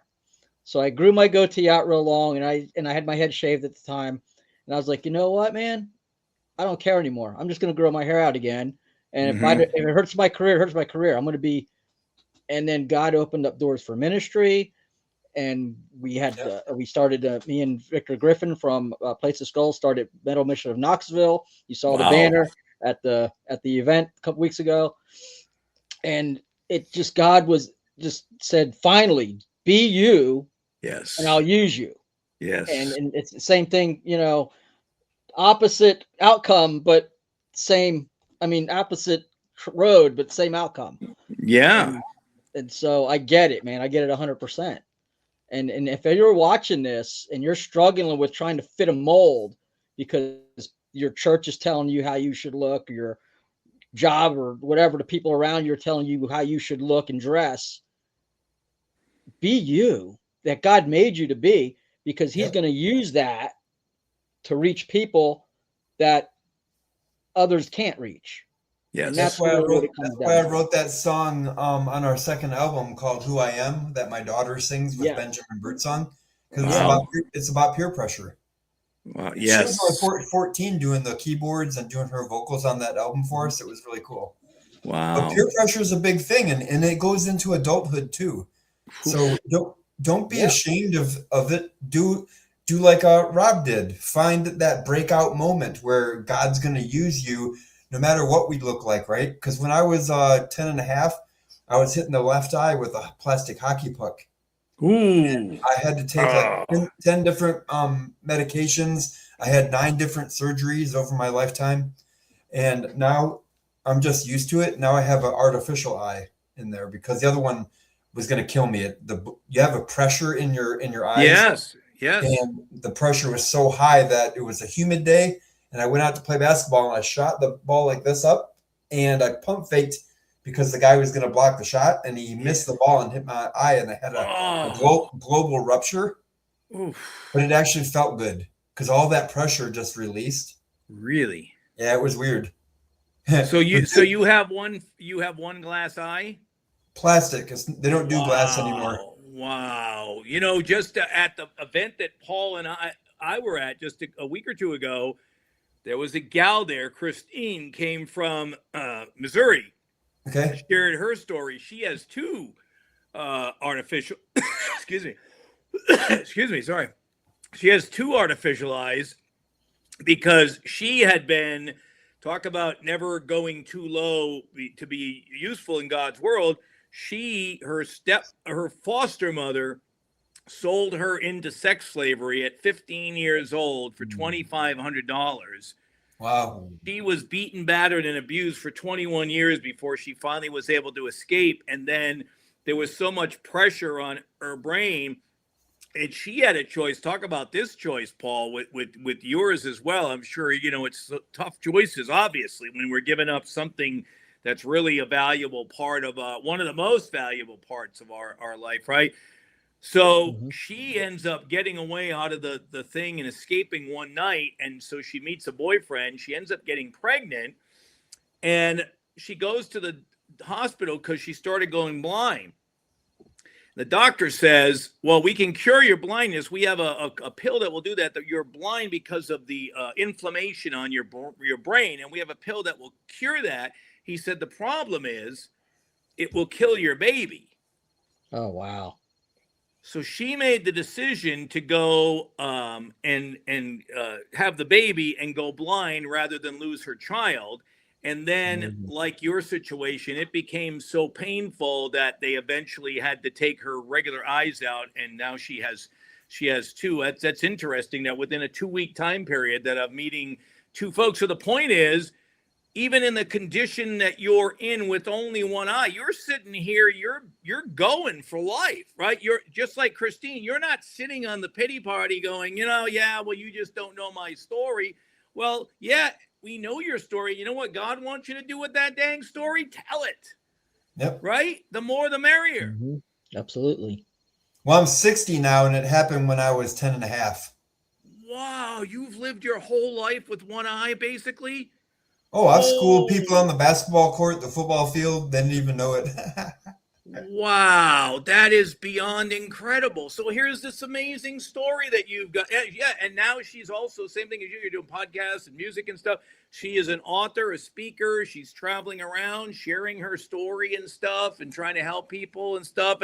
And so here we are, 3 guys here. If I've heard us all right, we've all gone through some struggles in different areas of our life. And one of us has basically, most of his whole life has lived without one eye and yet none of us are sitting here on the pity pot whining that life is not perfect. Right. And, you don't get 33 years sober. You don't get to be where you are with one eye up without people kicking you in the groin, without getting knocked over the head while you're walking down the sidewalk and people just go, oh, too bad, and those are metaphors, of course, right? But you understand what I'm saying is like you go through life, and even in the Bible, I'm not a theologian, but God says, and this is the crazy part, right? Consider trials and tribulations to be blessings. Whoa, yes. How does that happen, Lord? And then you've got the Bible verse, all things work together.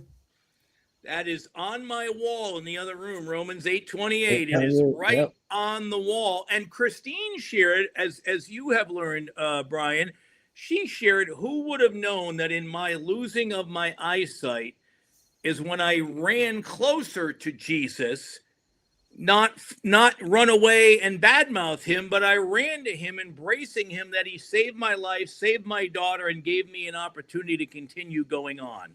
Well, we have to make the decision if we want to live a Christ-centered, fulfilled life, or be in the dumps all the time and just complain. And I just chose not to complain. I mean, I may have complained.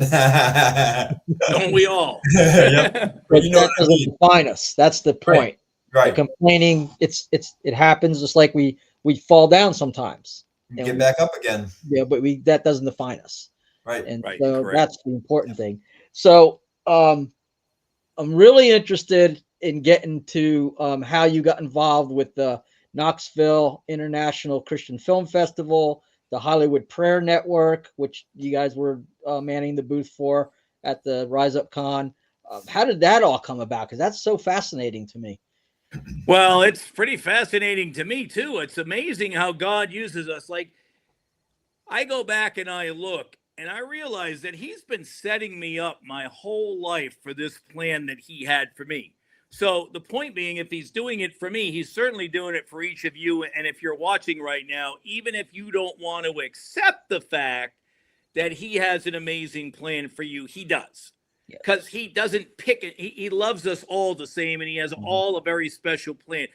I deviate the plan by making crazy choices, right? Now I don't make crazy choices because I pray, I meditate, I really look to him every day. I ask him for guidance. I have other mentors that help me out. I meet guys like you. I hear your stories and stuff. So here I am out in Hollywood, And then all of a sudden, my ex-wife decided to go in a different direction in her life. So I was standing there in North Hollywood, and I stayed with another friend for a year out there. And all of a sudden, I'm like, what am I going to do, Lord? And there's an ad on one of the casting websites that was looking for a jewelry salesman in Juneau, Alaska for the summer. And it came with a place to live, a car, salary, commission, and a plane ticket from Burbank or LAX, excuse me. Excuse me. All right, sorry about that. That's what I love about live TV. I always tell people, you know what? Live TV, you just have fun. People are human, right? And it's like, so people are going to sneeze and all that other stuff, whatever. So I end up applying for the job. I take the job in Juneau, Alaska, and I get up there, and I thought it was too good to be true. After a couple of days, I realized that it was not set up to be the success that this owner had promised us salespeople, right? And so a month came later, and things didn't work out. So I ended up getting blessed to stay in Juneau and stuff. Because an old gold prospector said to me, I said, I got to go home. This job's not working out. I got to get out of here. He said, no, you're going to stay here. So I'm talking a guy with this big, tall guy, like 6'4", the big beard going down, to his groin area. He's got the flannel shirt, the suspenders, the hat, the whole thing. And he says to me, God used the devil's money to bring you up here for a greater purpose. Wow, cool. And I'm like, okay, well, that all sounds good, but I got like no money. I'm starting off here in Juneau. The ex-wife took everything, and I'm just like, okay, what do I do? Somebody gives me a free place to stay 2 miles from the Mendenhall Glacier. Wow. They said I had 21 years sober at the time, so 12 years ago. And that person said, I have a room in my house. It's had boxes in it for 15 years. I'll clean it out. We could use your sobriety here in Juneau. If you'll stay, I'll give you the room. And then somebody gave me a Jeep to use all day long.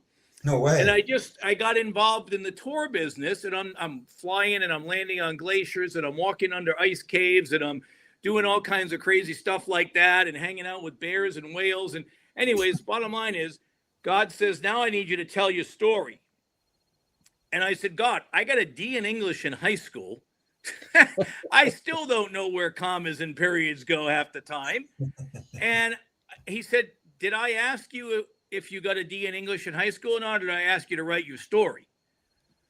And I said, okay, you asked me to write my story. He said, well, please just write your story. Right? So I write my story. And the first book was... I wrote one earlier on, but my one that started getting off is and these are all on Amazon under my name, Rob Ekno. Is it God or coincidence? Coming to grips with the unexpected wonders in life. And so I start writing this book, and I'll just tell you this really quickly, because this is the amazing story. So if you're sitting at home thinking, I don't have money, I don't have this, I don't have that, what God told me was, you have me, just listen to what I'm telling you, and please just do it without arguing with me. So I write this book, and then I go, okay, so I spent 3.5 years writing this book with these stories because it was my second book, and I was still getting used to writing. And I said, well, God, and what happened was I had a really, really bad injury on a cruise ship that I ended up working on, a small cruise ship, and I almost died, and my leg was shredded. It was just a whole mess. And anyways, while I was out of work, I kept writing this book, and so all of a sudden... So I'm living on like $7 a day because, the insurance companies, they want to pay you like nothing while you're trying to settle this thing. So you'll just give up and all that. And I'm like, well, I got God, so I ain't giving up anything. Right. Yeah. So I said, Lord, I got this book, but I can't publish it because, nobody's going to read. I got commas, periods, all this stuff, the punctuation. He says, call David. My friend David used to work at Warner Brothers. He was an international marketing executive. And I said, David, he's an international marketing executive. We're going to call David. Blah, blah, blah. He says, would you just call David?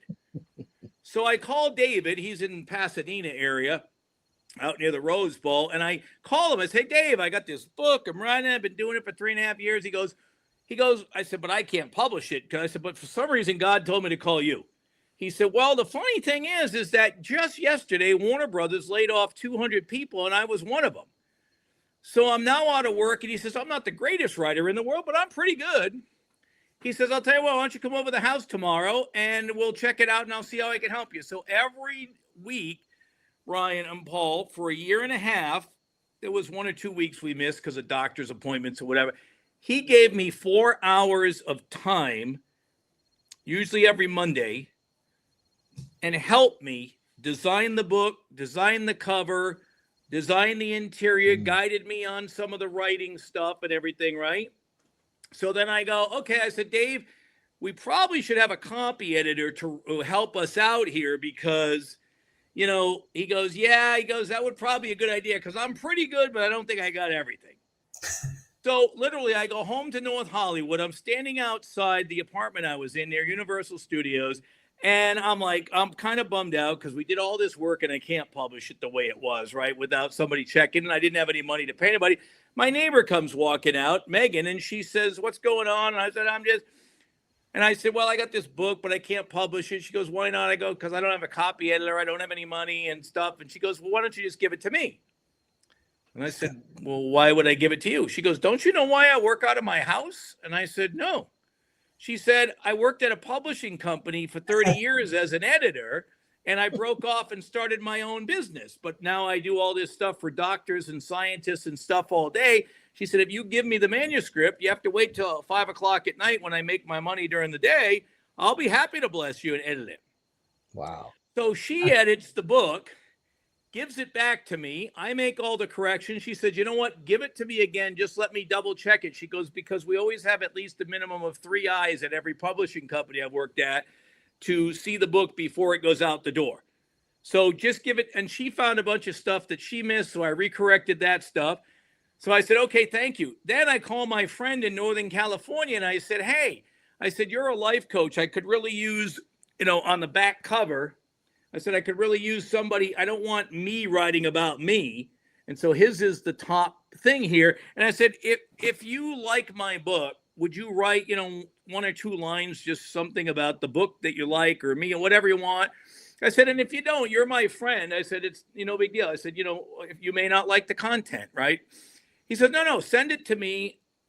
And I send it up to him. He said, send me a hard copy of the manuscript. I don't like stuff on the online, he says. So I send it to him. He calls me up and he goes, oh, by the way, Rob, he goes, I don't know if I ever told you this. I got your manuscript, but my wife and I are professional proofreaders. And so while we're reading the book to check it out for you, to give you a review, if we see anything, we'll let you know. That's how it got proofwritten. And then he got thirsty, and then the guy worked at the 7-Eleven. I'm just kidding. All those stories, it's cool stuff, right? So then you'll see this big patch of red here. That's like 8 or 9 lines. So then I said, you know, Lord, it would be really nice to have a real author read my book and say something nice about it, you know, because all these people put on the bag, you know, John is this, John is that. It's like, no, I want something about my, right? So he says, call Paul. Now, Paul was a Pulitzer-nominated author who went to a meeting that I went to, a social event on Monday nights over in the Pacific Palisades before it all burned down. And so he's like, I said, I can't call Paul. I said, he's a Pulitzer-nominated author. He's traveled the world. He's won all kinds of awards. God says, once again, Rob, now I'm literally driving on the 210 freeway, right, which is like the 40 freeway out here in Tennessee, and I'm driving, and he says, Rob, you ask me who to call, I tell you to call, and then you argue with me. Why do you don't ask me anymore? Fine. I pull off the freeway. I pull into the parking lot at this little restaurant. I call Paul. Hey, Paul, how are you? Rob, how you doing? I said, Paul, I said, I know you're a really busy guy and stuff, and, you know, you got a lot going on, and blah, blah, blah. I said, any chance you could take a look at my manuscript? You know, I've shared about it at the meeting, you know, and all of a sudden he goes, dude, I would be so honored to do that for you. And I'm like, what? He goes, when I started writing years ago, a very prominent author, I asked him just what you're asking me. And he said, we always help each other out. And he said, even if we don't like the genre of what we're reading, because we write different genres, he said, you can always find 5 stars to talk about the author's heart, the passion, the way he developed the characters. You don't have to like the book, but you can appreciate the effort that went into doing that because you know how much effort it took. He said, if you give me about a month, I can do that, but because I am busy. And I'm like, a month for a Pulitzer-nominated author to give me something? I'll wait, right? He gives it back to me, and I showed you those 8 lines. He compared my book to Conversations with God, Neil Donald Walsh, and another book by another award-winning author. And that's how he compared my book in 8 cents. And so I give it to David, the book designer. I said, Dave, we got this 8. He goes, oh, that's not going to fit on the back cover. I've already got it designed. I said, Dave, we got a Pulitzer Prize nominated author who's given me an 8-line. We're finding room going on there. Make the room. So anyways, that's how it came about. And then one last thing, just to give you an idea how this whole thing has been a God thing, right? And I'll get really quick into the festival and share that for you because I know we're getting late here. So then everybody says, Rob, you really need to make that into an audiobook. And I'm like, audiobook, that's $5-6 grand. I said, I don't have that. I'm out of work. I'm making $7 a day. I got no. All of a sudden, God says, call your friend Rick. Well, Rick has worked in all the studios for 30 years as a sound man. And he's got a sound studio at his house in Burbank. So I'm like, God, I can't call Rick. He's like, I said, that's $5,000-6,000. That's a big favor to ask. And God, one more time, what does he say? You ask me and then you argue with me. Then please stop asking me, Rob. You know, I've got other things to do in this world. And if you're just going to argue with me, then I'll just help somebody else, you know, and you can figure it out on your own. You sound like Moses. Right? Exactly. So I call Rick and I go, hey, Rick, how you doing? He goes, hey, Rob, I saw on Facebook. I saw that you got the book and everything. That's really cool, man. That takes a lot of work. I know. I said, yeah. I said, I appreciate that. I said, you know, people are telling me that I really need to make this an audiobook. Guys, not a breath taken on his end. Dude, I got a freaking recording studio right here in my house. You be here tomorrow morning at 9 o'clock. I'll set it all up, and all you got to do is hit the start and stop button.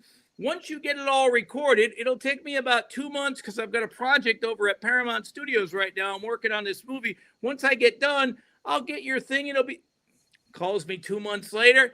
Rob, I'm putting it up on Audible. Boom, we put it up on Audible. They accept it. They test it, make sure it's make sure it's a human and all this other stuff. They put it up there about 30 minutes later. It becomes a best-selling audiobook. Wow, that's cool. Unbelievable. All of that.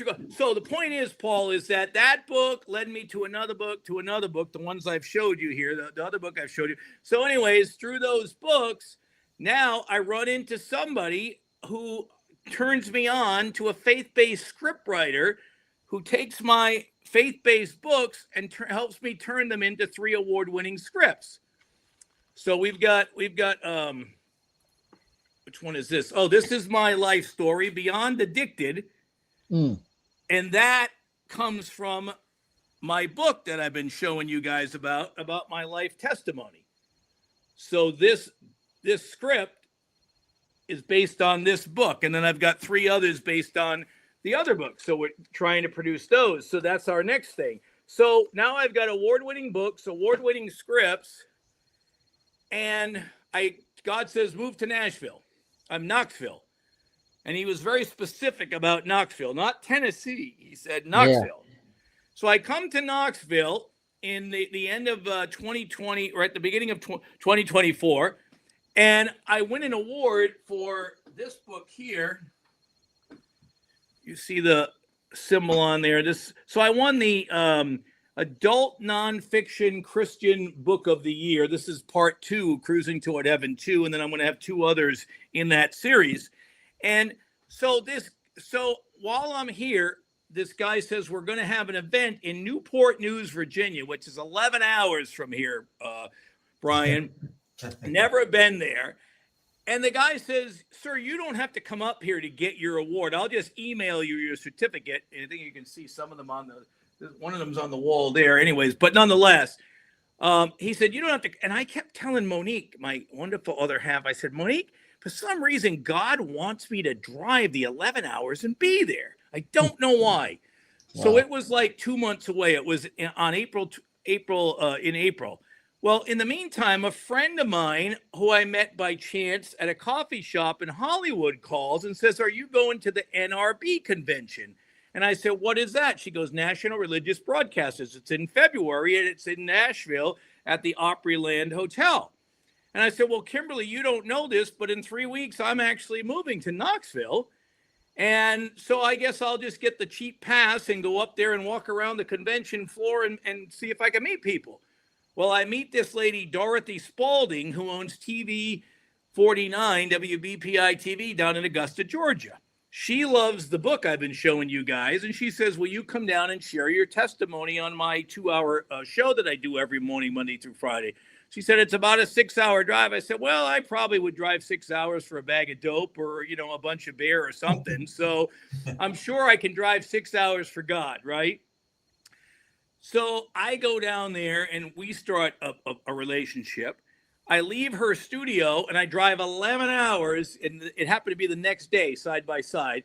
Drive 11 hours up to Newport News, Virginia, to go to this little red carpet event at this church. Paul, here you go. I don't even get out of my car, and this guy I never met walks up to me. It was raining out. It wasn't pouring out, but it was decent.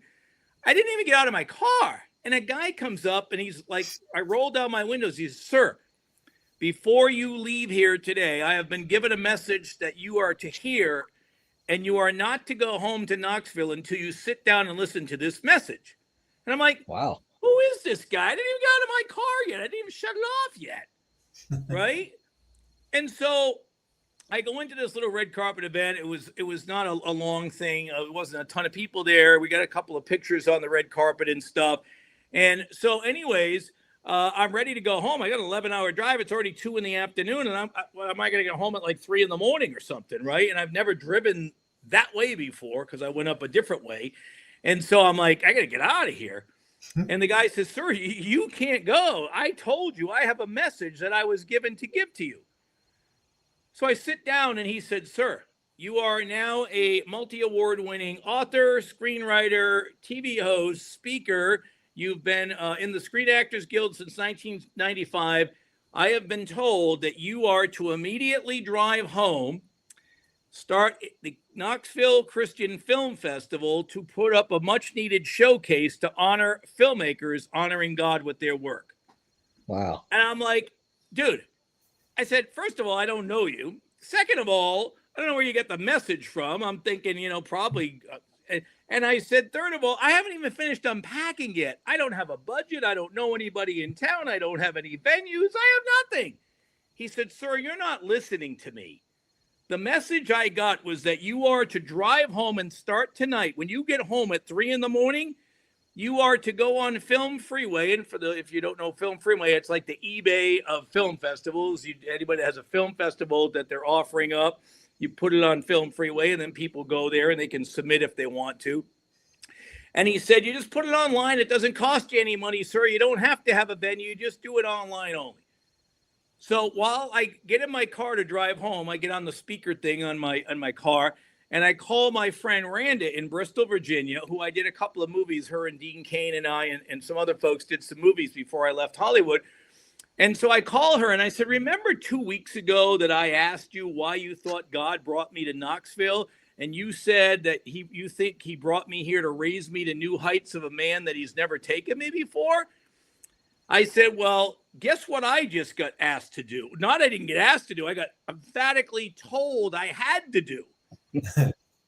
And she goes into this thing and she's like, "Oh, no, Rob. I know people for 15 years now in Knoxville that have tried this Christian film festival thing. Every one of them has fallen on their face, and it's never come to fruition, blah, blah, blah." I said, "Listen, I'm sure they're all wonderful people and stuff. I don't know who they are. Just here, I don't know anybody yet. But you're the one that told me specifically that God brought me here to take me to places I'd never been before."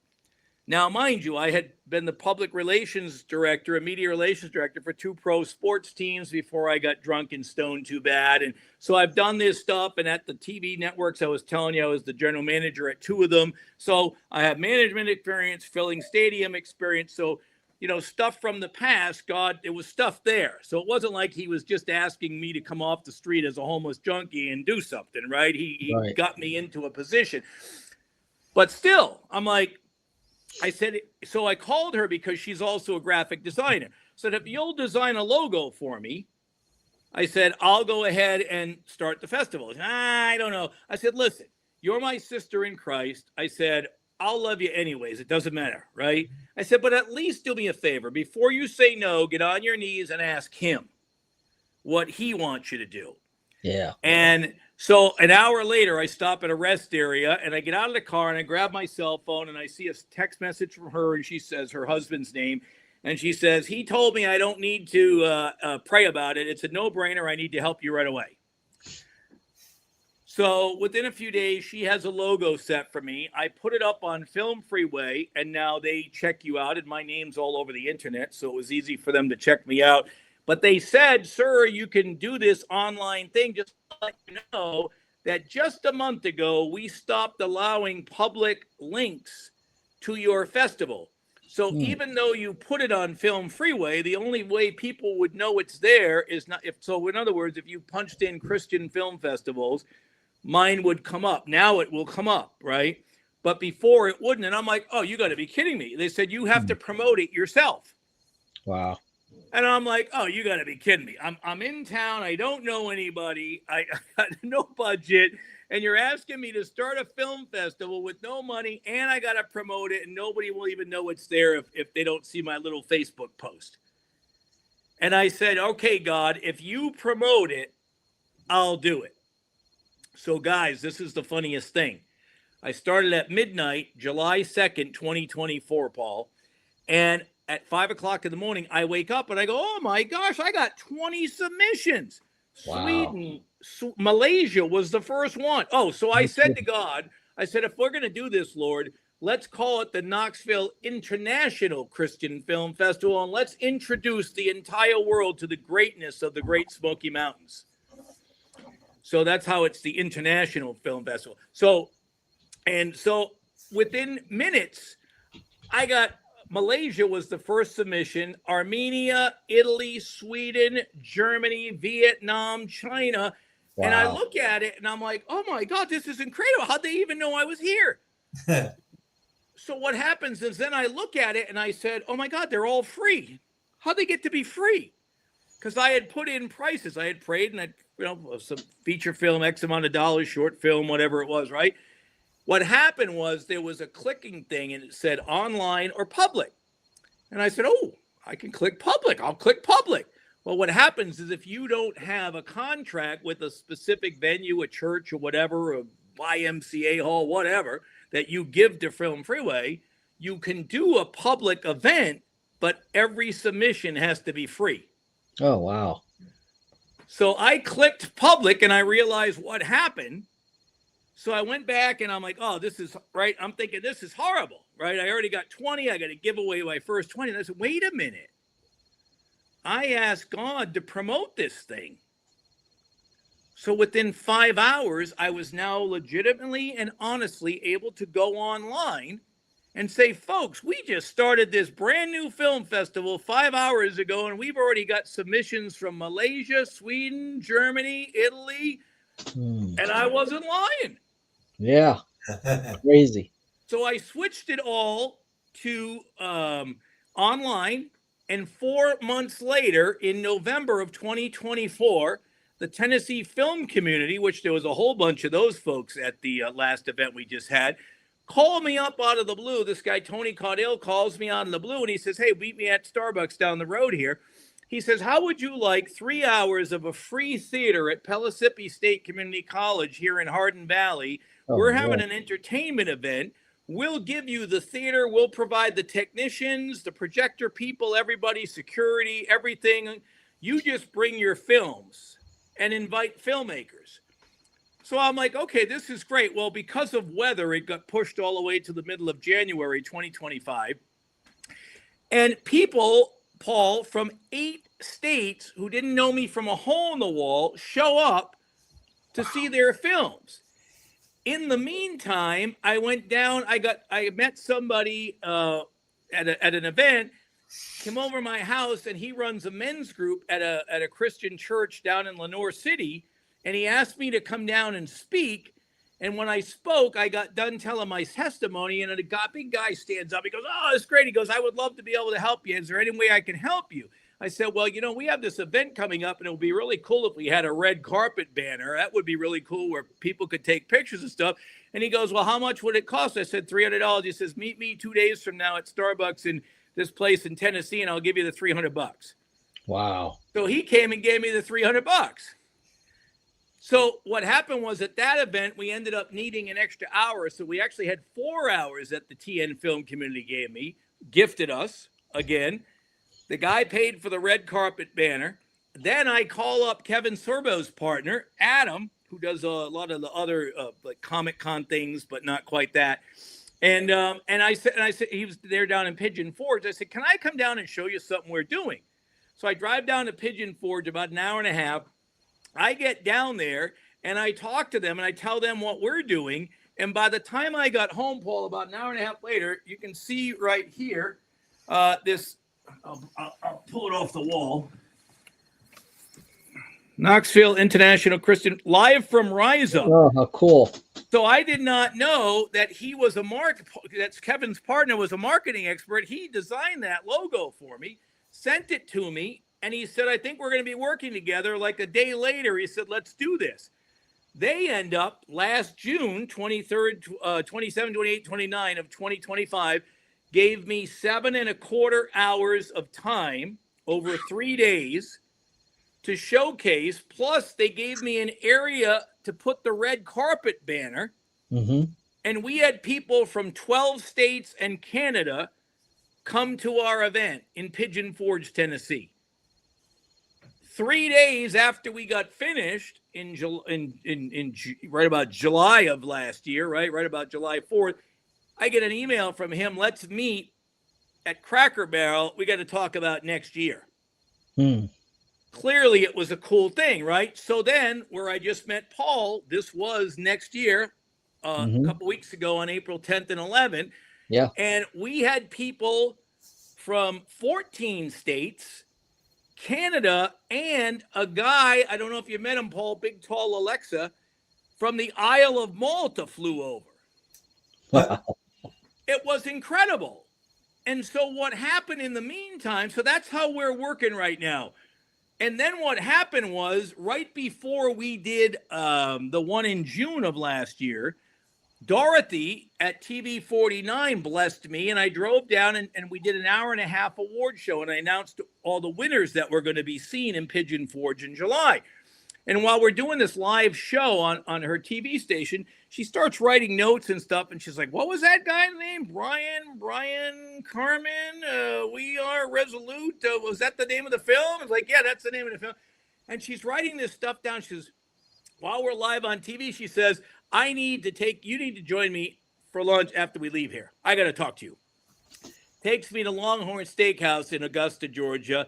She says, "If you'll give me 6 months worth of half-hour shows, Wow. I will pull another show off the air and bless your festival and run your show every Saturday for 6 months at 3:00.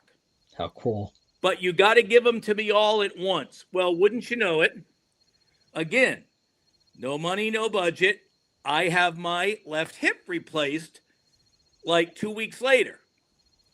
And I'm like, "Okay, God, I don't have an editing system and all this stuff, and I'm not a professional editor." And Dorothy said, "Just keep it simple." She said, "Most of the shows are just a pastor standing in front of a pulpit with a chyron that says call in for prayer or send money, one of the two, right?" She said, "I don't need anything fancy." So God says, "What are you talking about, Rob? You have a MacBook Pro. It has iMovie on it. iMovie has graphics and transitions and stuff more than what you need." And then I called my mentor, the book designer in Hollywood. I said, "You do sizzle reels and stuff for the producers in Warner Brothers stuff." Said, "I need to run B-roll," which is like, if you don't know what B-roll is, like, while we're talking now, they might run a picture of what we're talking about. If we were talking about, Bryan playing his guitar. They'd show the, whatever.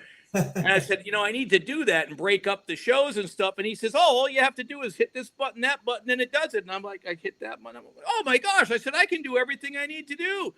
And one more time God says, I didn't ask you to be fancy. I just asked you to do it. So September 3rd of 2025, a month and a half later, I go back down to Georgia. The doctor gave me clearance on my hip to drive. Went down there, gave her 6 months worth of shows. Go down there this past December, Paul, a couple months ago, and it was just about to end in the end of January. And she looks at me and she says, Rob, she said, don't worry about not having sponsors right now. We'll find a way to come up with the money. Just keep giving me these shows. Wow. And so the shows, Bryan, and for you at home, they feature award-winning mini films, short films, or feature films, and we get like a 10, 15-minute segment out of the feature film, and then I interview the directors or the actors or stuff around it, and it's called KICFF Presents. Now, this other guy calls me up on Abundant TV, which is a free app, and it's a big Christian platform, and he says to me, hey, I'd love to air your show as well. I said, well, I'm already airing it on Dorothy's station, and she gets first dibs. I don't stab people in the back. I said, I'll tell you what, we're going to the NRB convention in a couple of weeks in Nashville, which was a couple of weeks back in February.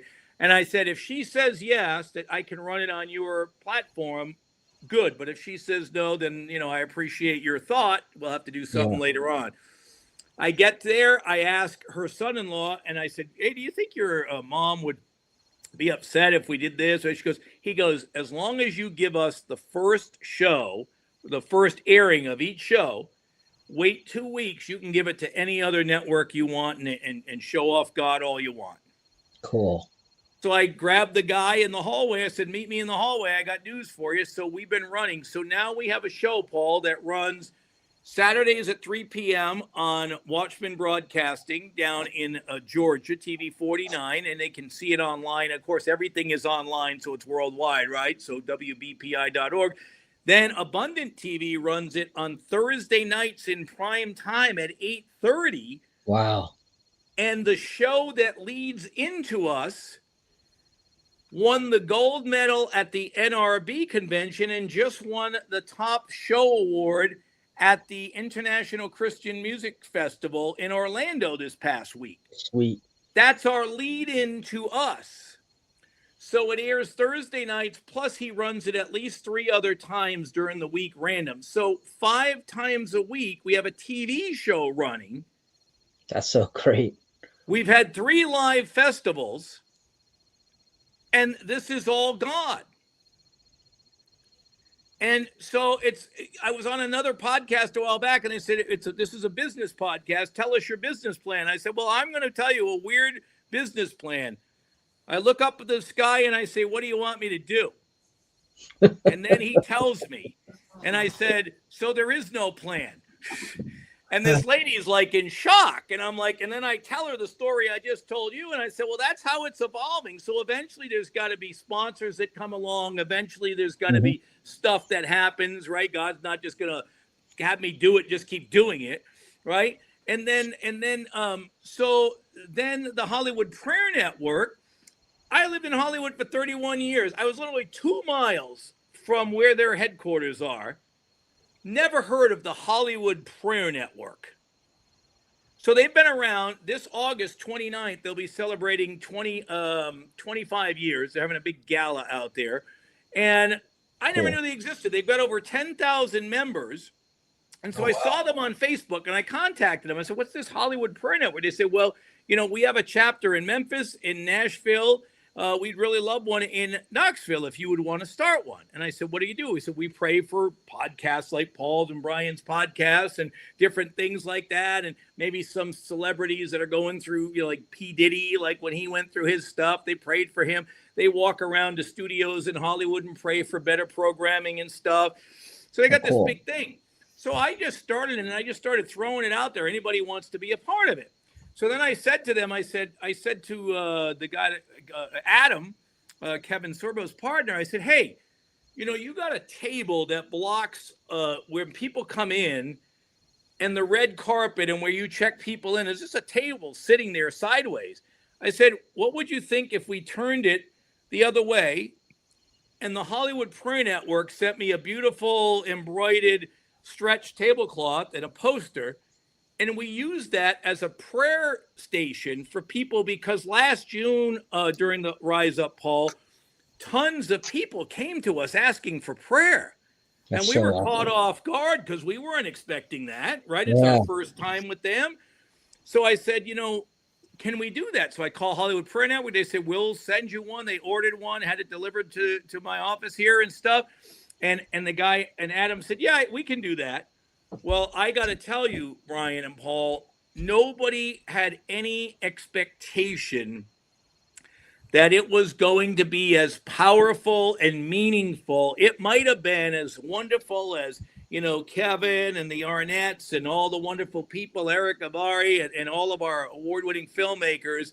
That prayer booth might have been the most powerful and impactful piece of the whole entire beautiful Rise Up, as good as everything else was. People were coming to us before we even had set up for the day. I mean, before the building opened, because it was vendors and stuff like yourself that were setting up, and somebody's coming over, I got cancer, somebody else is this and that.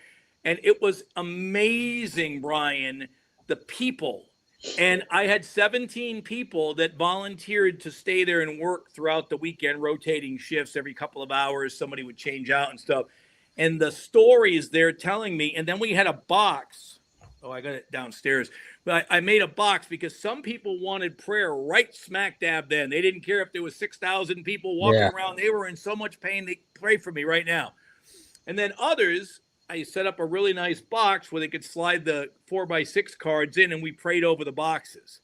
And the reality is, Paul, I didn't even get to pray for anyone because I was so busy with our showcases and red carpet and people want to talk to you and stuff like that. And I had to walk around. That's how I met you. And, I needed a break too.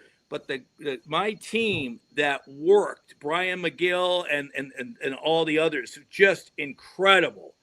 They were drained by Saturday night because they put in so much energy sharing the goodness of God. Yes. And that's how that came about. Yeah, you guys had a crowd all weekend. Every time I stepped out of the main hall, you had more people out there with you guys out in the main in the lobby than were walking around in the hall. It was uncanny. Well, and what's interesting is, so last June there was a 6-foot table, folding table, that separated us from the red carpet from the people coming in where they checked them in. And I said, can we turn that sideways? So I'm expecting this 6-foot table to get there. So I get there and I'm like, oh, where's the table? There's no table here. And this guy that works there, this wonderful gentleman, Travis, he says to me, well, there is no table. He says, if you get a table, we'll have to charge it to Rise Up Con and they'll have to pay for it. I'm like, wow. I thought there was a table. And he said, and if I had known that, I would have just brought a 6-foot table with me, right? Yeah. But I didn't know. So now I know for next time. But nonetheless, he says, again, another God shot. He says, you know what? I have this like folding card table thing. It's only 4 feet. He said, but I got it in the back near the kitchen, and I can let you use it for free if you want. And so that's why the table looks smaller than the 6-foot, but it didn't matter. It didn't matter. I think it was better smaller. Yes. It seemed to work better because it stood out differently. You had the box on there, and the way it was set up, it looked different than everybody else. Yes. And I think you were better with the 4-foot table than the 6-foot. It was amazing. And the funny thing is that when I first started this and I first started the first film festival, and I had people in this town looking at me like, oh God, this guy's going to be falling on his face at any moment in time. And you know what? At this particular event here, leave it up to God. It's not me, it's God. They're serving him, not me. I had people begging me to come and volunteer for us to help out at that prayer festival. And I had people ask me to sing for us. in the festival. So we broke up the films by having a couple of folks come and sing amazing songs and stuff. Mm-hmm. And just incredible. And one of the guys that came, Troy, he sang, and after he got done, he came and helped me run the controls and stuff so we could show the movies and stuff. And he was just volunteering, helping me out. And all of a sudden he looks at me and he goes, next year I'm going to do this for you and I'm going to do that for you. And I'll set it up on PowerPoint. And I'm like, oh my gosh, people are already talking about helping us next time when this time isn't even done, because Bryan, the power of God that was oozing throughout, like Paul said, and basically, what is the area? It's like I have an 8-foot red carpet, so here, and then 2. So basically, like it was about 10-foot area, right? Because we had the table. We had the 4-foot table kitty cornered. And so basically, Paul, you're talking about a 10-foot area about the size of a small bedroom. And that thing had more people in it than you couldn't fit more people in it. Matter of fact, some of the red carpet interviews we did, even though we had a microphone, because we were taping on the cell phones, even though we had a microphone on the red carpet, there were so many people around the phone that we were recording on, we couldn't use some of the interviews because it was so noisy out there. So that's another thing we got to work on for next year. That's a good thing, but it's, we use the interviews on our TV shows and stuff. So hopefully that answered your question. It all came about. God had lined up every single thing. And then I walk in and there you and David are, and I start talking to you. And I said to you, I'll be your first guest. And I didn't know that I was actually your first guest that signed up at the Rise Up. Absolutely. And you're the first one. We've got other people lined up from there, but you're the first one that we met at the Rise Up that came on the show. Yeah, this is such a cool experience. I hope we've helped somebody to realize that without a dime in my pocket, I'm running at the moment, and it'll change. Obviously, God has blessed us with a TV show on 2 amazing platforms, a worldwide TV show where people are, right after the first one aired, Bryan, on September 3rd of last year, the 2025, I got an email from the TV station going, folks are wondering where they can see the show again. That's what I was going to ask, Paul, if we can get behind the scenes, because we've gone over 2 hours. I got to go do some things. Holy mackerel. Yeah, it went fast. This was so. If we can get that information to Paul, and he can put it in the comments for anybody that's looking to join you, dedicate some time to what's the word I'm looking for? Volunteer. Yes. And so get that information after the show's done with Paul. But I gotta get off of here. I got a couple things I gotta do before I hit the sack. So. Oh man, lots of stories. I can imagine you around the campfire. I'll wrap up the show, Bryan, if you got to run. Okay. It's just. Yeah, Bryan, a blessing. Thank you for having me here. And I didn't know, oh my gosh, who knew it was going to go this long? All right, we'll see you soon again. Hopefully, Bryan. Have a blessed night. You too. Well, you're our longest guest ever. Yep. All right, man. I guess just take my square away. Thanks for being on, and I'll see everybody. Paul, I don't know if that's a good thing or a bad thing. I'm the longest guest ever. Well, I love it, man. There's a lot of shows that ended, and I was like, man, I could have got another hour. So this was cool. Where can people get in touch with you if they want to get a hold of you?